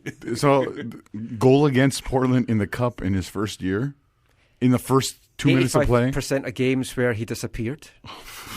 According to you. According to Carl Robinson, who ditched him as well. Yeah, that's not. He was very inconsistent. I would not have him as the number 1 African. Who would you be? I'd have Kakuta. Oh. What? You? Wow. I'm I like surprised. Kakuta. Okay. Are you just saying that because you wanted to... Yeah, I'm speaking to me later in the week. But, no, it's a good list. It is a good list. That was a fun one. It's hard. Nothing to do with Canadians. It was great. That's why you kept your headset on the whole time. It was hard to. I guess you resisted the urge to put Alfonso higher up, which I think was probably smart. Yeah. Don't pump his tires too much. Who's number 5 again? Number 5 was Nizar Kafan. Oh yeah, okay. Yeah, it wasn't that bad, the order. That's very nice of you. Yeah. Good job, Steve. Yeah.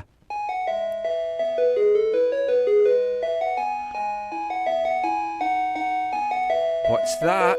It sounds like it's the ice cream man. And you know what that means?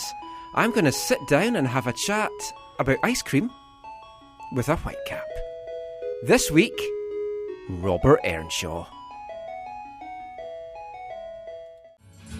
Ice cream man, ring your bell, play the music I've learned to love so well. Ice cream man, ring your chimes in the afternoon so fine. It's a hot day, you're outside with family, you decide you want to get an ice cream. What would be your ice cream flavour of choice? Whew. See, me, I'm a big ice cream guy. But for me, the classic is always, I'm a classic guy because for me, vanilla, I've always loved vanilla since I was young, and I still love it now. For me, the go-to is vanilla. Well, flake. I just bought some flakes the other day, so I Did could you? do that myself. No, I've never liked flakes. Yes, I used to go to the ice cream van. I remember when I was 12, go to the ice cream van and say, I'd like to get an ice cream. They put a flake in it. I always used to pull it out, give it to my friends. But no, not for me. No flakes. I love the Haagen-Dazs, the Ben and Jerry's, the vanilla ice cream. But I think that's my go-to. Ice cream man, up on my street. I heard your truck today. Any ice cream man, up on my block now. Your chimes, they feel and rock. Now ice cream man, on my street. Hi, I'm Carl Robinson. You're listening to the AFTN podcast.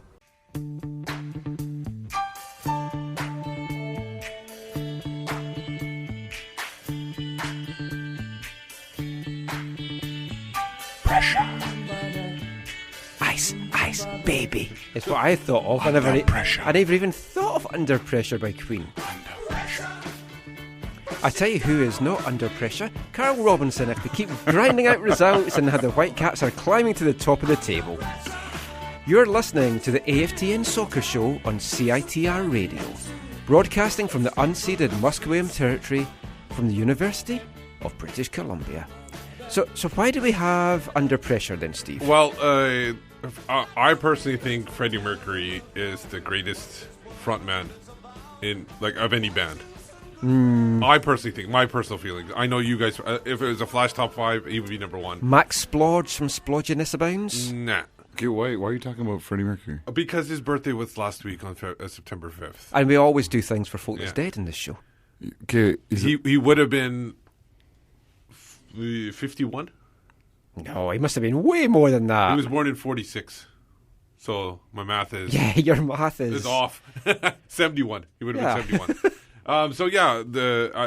That's why just a little tribute to him. That's nice. I actually thought it was Ice Ice Baby when you started it. Yeah.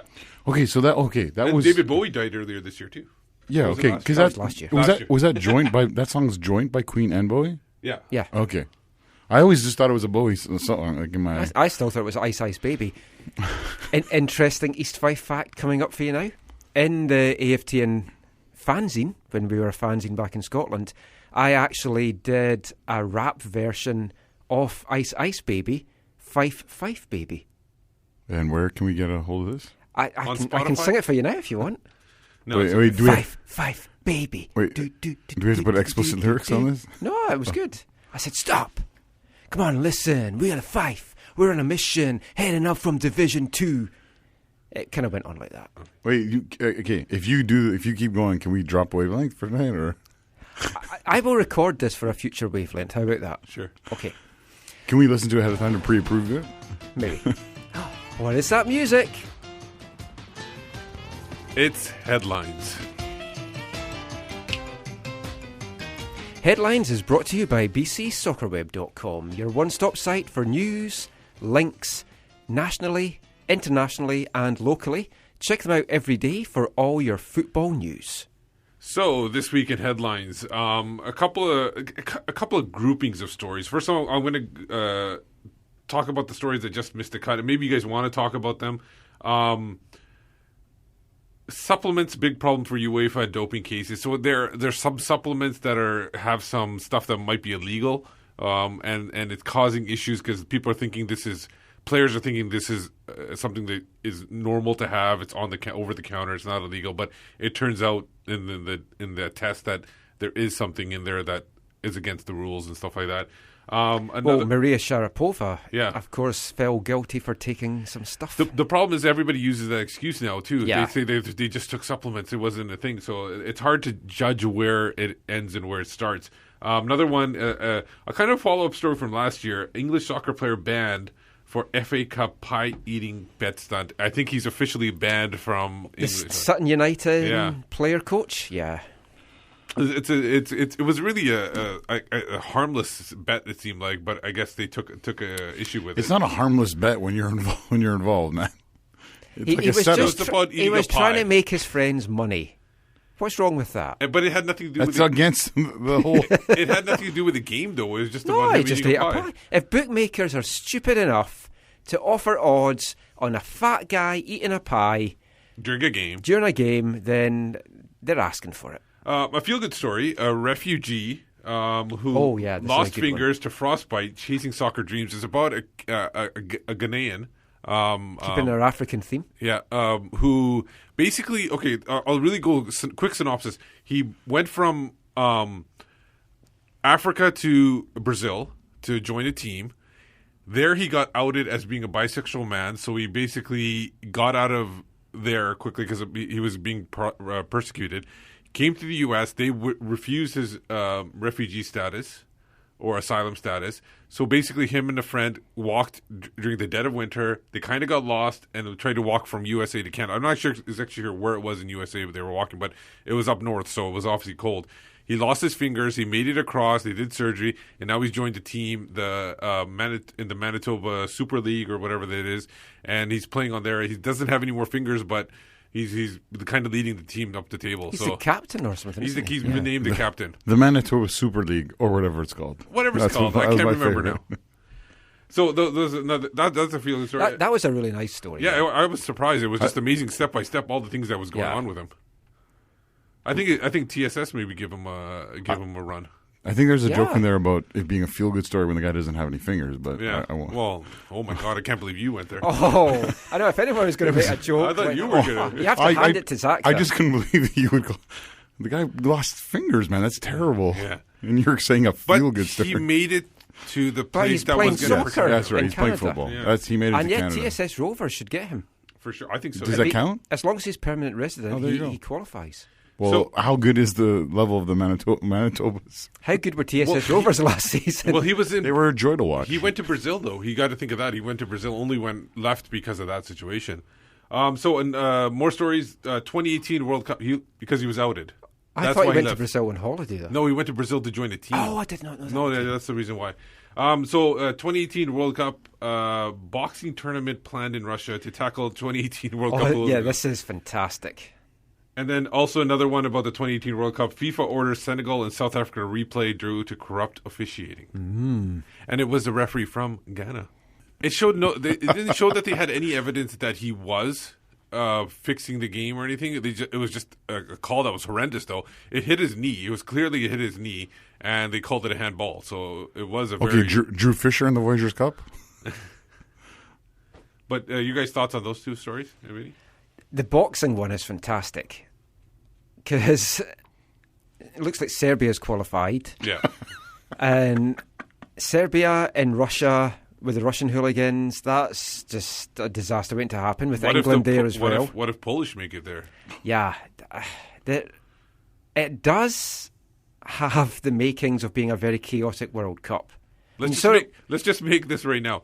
I will not be going to Russia to if Scotland make it, I'm going to go. I've decided, because this might be my only chance to ever see Scotland in a World Cup. I told the wife that only if Canada makes it will I go. So that's out now. Yeah, I'm out. I will represent AFTN there then.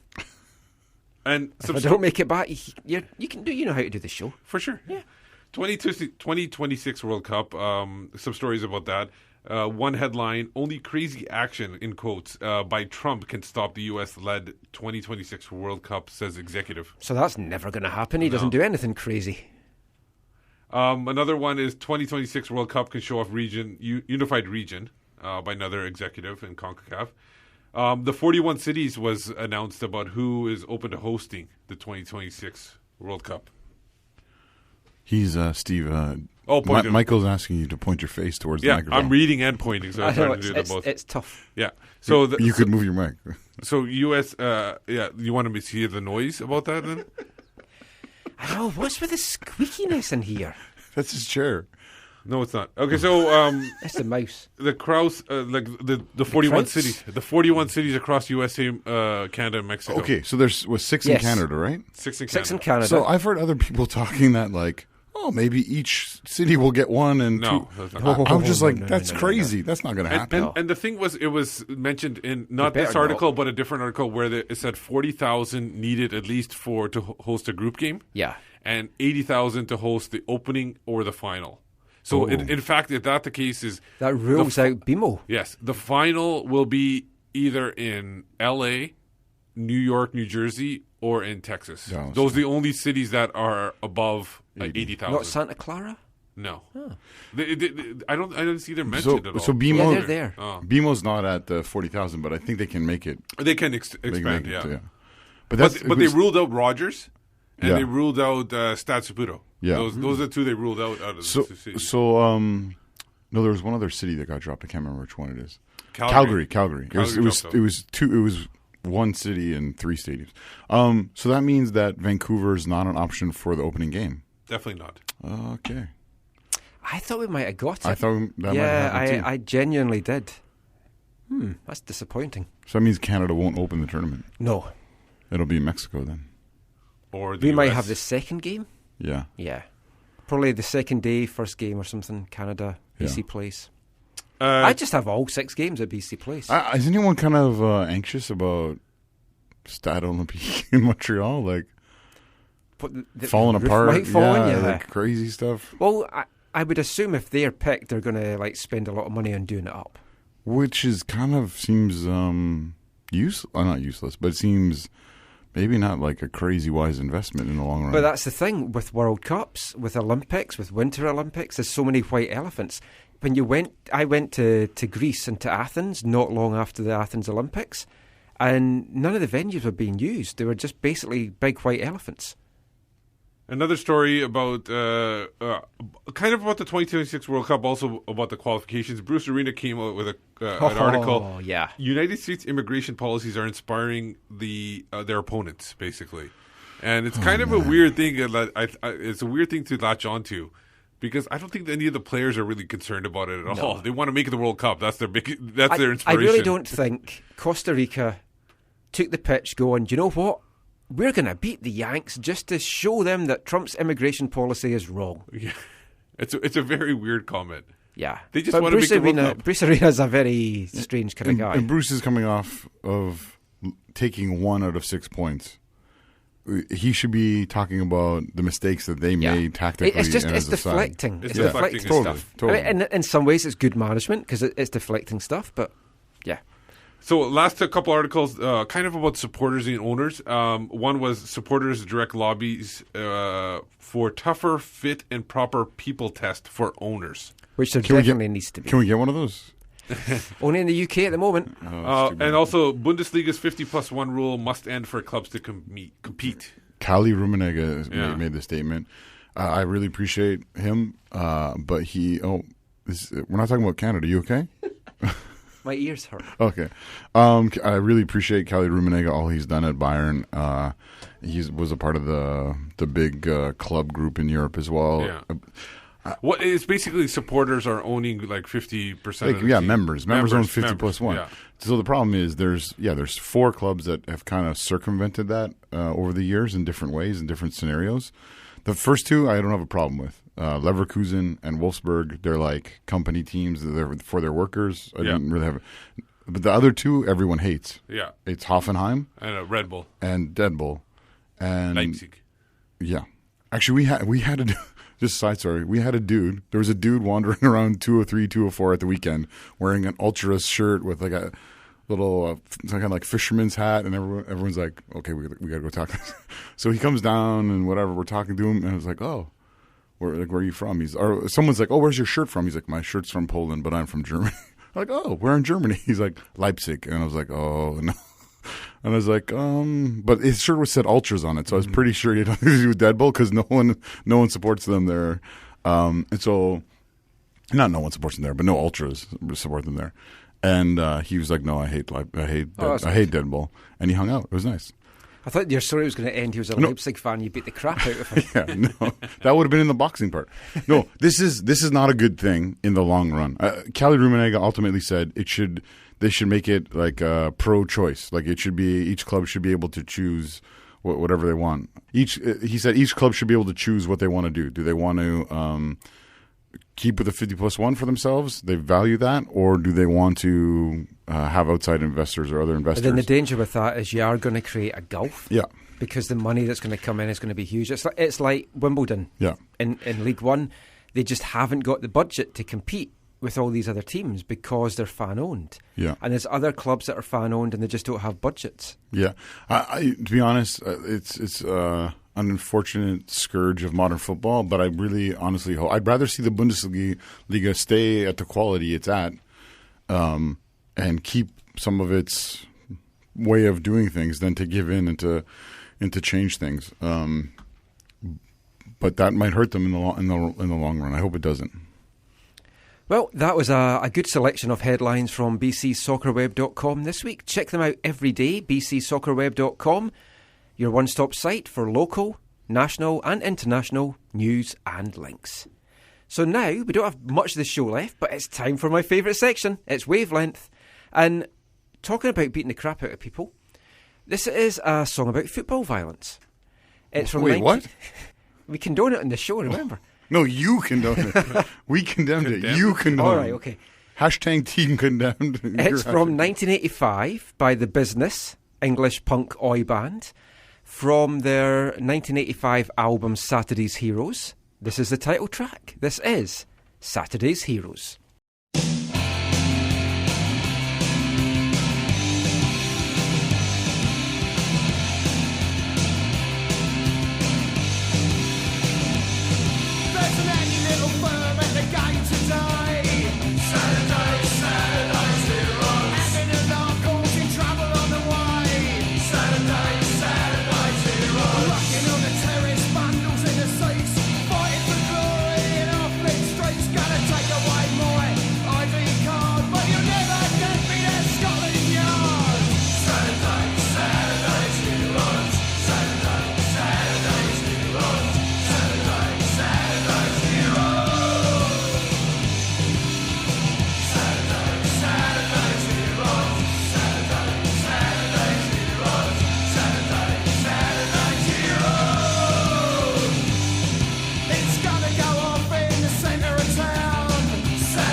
The Business there from 1985 with Saturday's Heroes, the title track from their album Saturday's Heroes.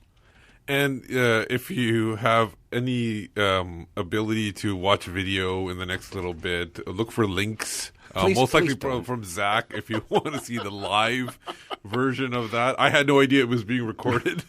Can I tweet that out? You can tweet that out. I might do this every week. My voice might not hold up for it every week. We might have to talk about that later. Oh, yeah, that's true, yeah. So, that is pretty much it for this week's show. Want to just mention a couple of results. WFC 2 looks like their playoff dreams are over for this year. Oh, really? Yes, you guys did not believe me when I said that they could make a run to the end of the season. You were correct. They lost 3-1 on Wednesday night against Tulsa. Bustos PK. Yeah. I enjoyed it. It was a great game. If you listen to the stream, you'll have heard myself and Corey Basso doing a fantastic job doing the commentary. That's, you know what? You two have great chemistry, I must admit. Yeah, I really enjoy doing the games with both Corey. you guys on there. WFC2 played today. 0-0 draw with OKC Energy. Sean Melvin, fantastic performance in goal. String of great saves. Great all-round defensive effort as well. Good weekend for WFC residency. Yep. Under 15s playing their first season in the USSDA.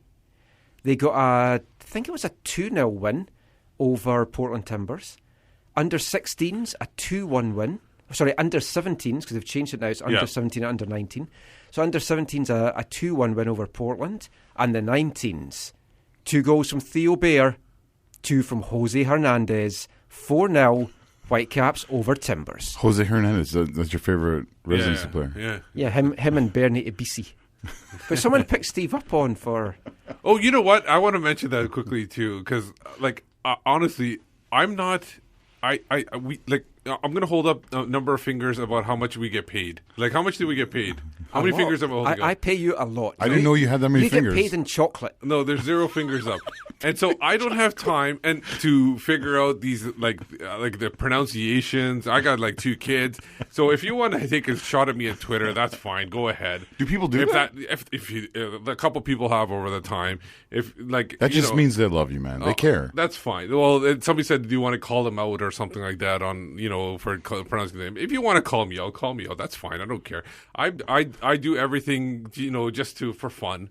It's not a big deal. Like guys like Terry Dunfield, they actually are being paid. Perry Solkowski someone asked is being if Steve paid. was our Terry Dunfield. Well, I wish I was Terry Dunfield in some circumstances. Yeah, I checked with his wife, and she said definitely not. So, that's fine. Have a go at me. That's fine. I'm a big guy. I can take it. So, one tweet we just want to read out just before we end the show from Angus Walker. Oh, yeah. He said, I've never seen a GA area anywhere I've been in the UK, apart from non-league clubs. He does think, though, that scalpers owning big areas of the south side is a big issue. Okay, so 2 things. One, I don't think there is or there's been GA in the top couple of divisions. Top 2 divisions, definitely not. There is it in League 1 and League 2 because Wimbledon have it. It's a GA section you can just wander around. I don't think it's been in those levels since the Taylor report or something like that. Yeah, it's not allowed. Although clubs are looking now at safe standing, but you still will have an allocated seat. Right. So when you can't conduct yourself properly, you can't have nice things. But the rest of the world... it is a part of the supporter culture, ultra culture. Germany, especially. Yeah, of course. And anyways, I think the culture in the supporter culture in MLS is not very British, and so that's not the model. I don't think anyone's looking to replicate here, unless you're talking about the Holmesdale Fanatics at Selhurst Park for Crystal Palace, or the Green Brigade, or there's 1 or 2 other things that have sprung up at lower divisions. I think there's some people at Swindon. Yeah, the Green Brigade do some great stuff with Celtic. Motherwell's got a really good section as well. So aside from those British examples, you look to places like Germany, you look to some places in South America, and I think those are more the models that people are looking to. Anyway, that is it for this week's show. Just before we go, let everyone know where they can find you online. You can find me on Twitter at WhitecapsBeat, and if you want to have a go, have a go. On the tweet box, I'm at Zachary AM, and I'm a part of the movement Curva Collective. I'm Michael McCall. You can find me on Twitter at AFTN Canada. Read our stuff away from the numbers, aftn.ca. Also the Whitecaps beat reporter for MLSsoccer.com. Give us a follow on Instagram at AFTN Soccer. So that is it for this week's show. Thank you for listening. Take care. And mon the Caps. One day I shall come back. Yes, I shall come back. Until then, there must be no regrets, no tears, no anxieties. Just go forward in all your beliefs and prove to me that I am not mistaken in mine.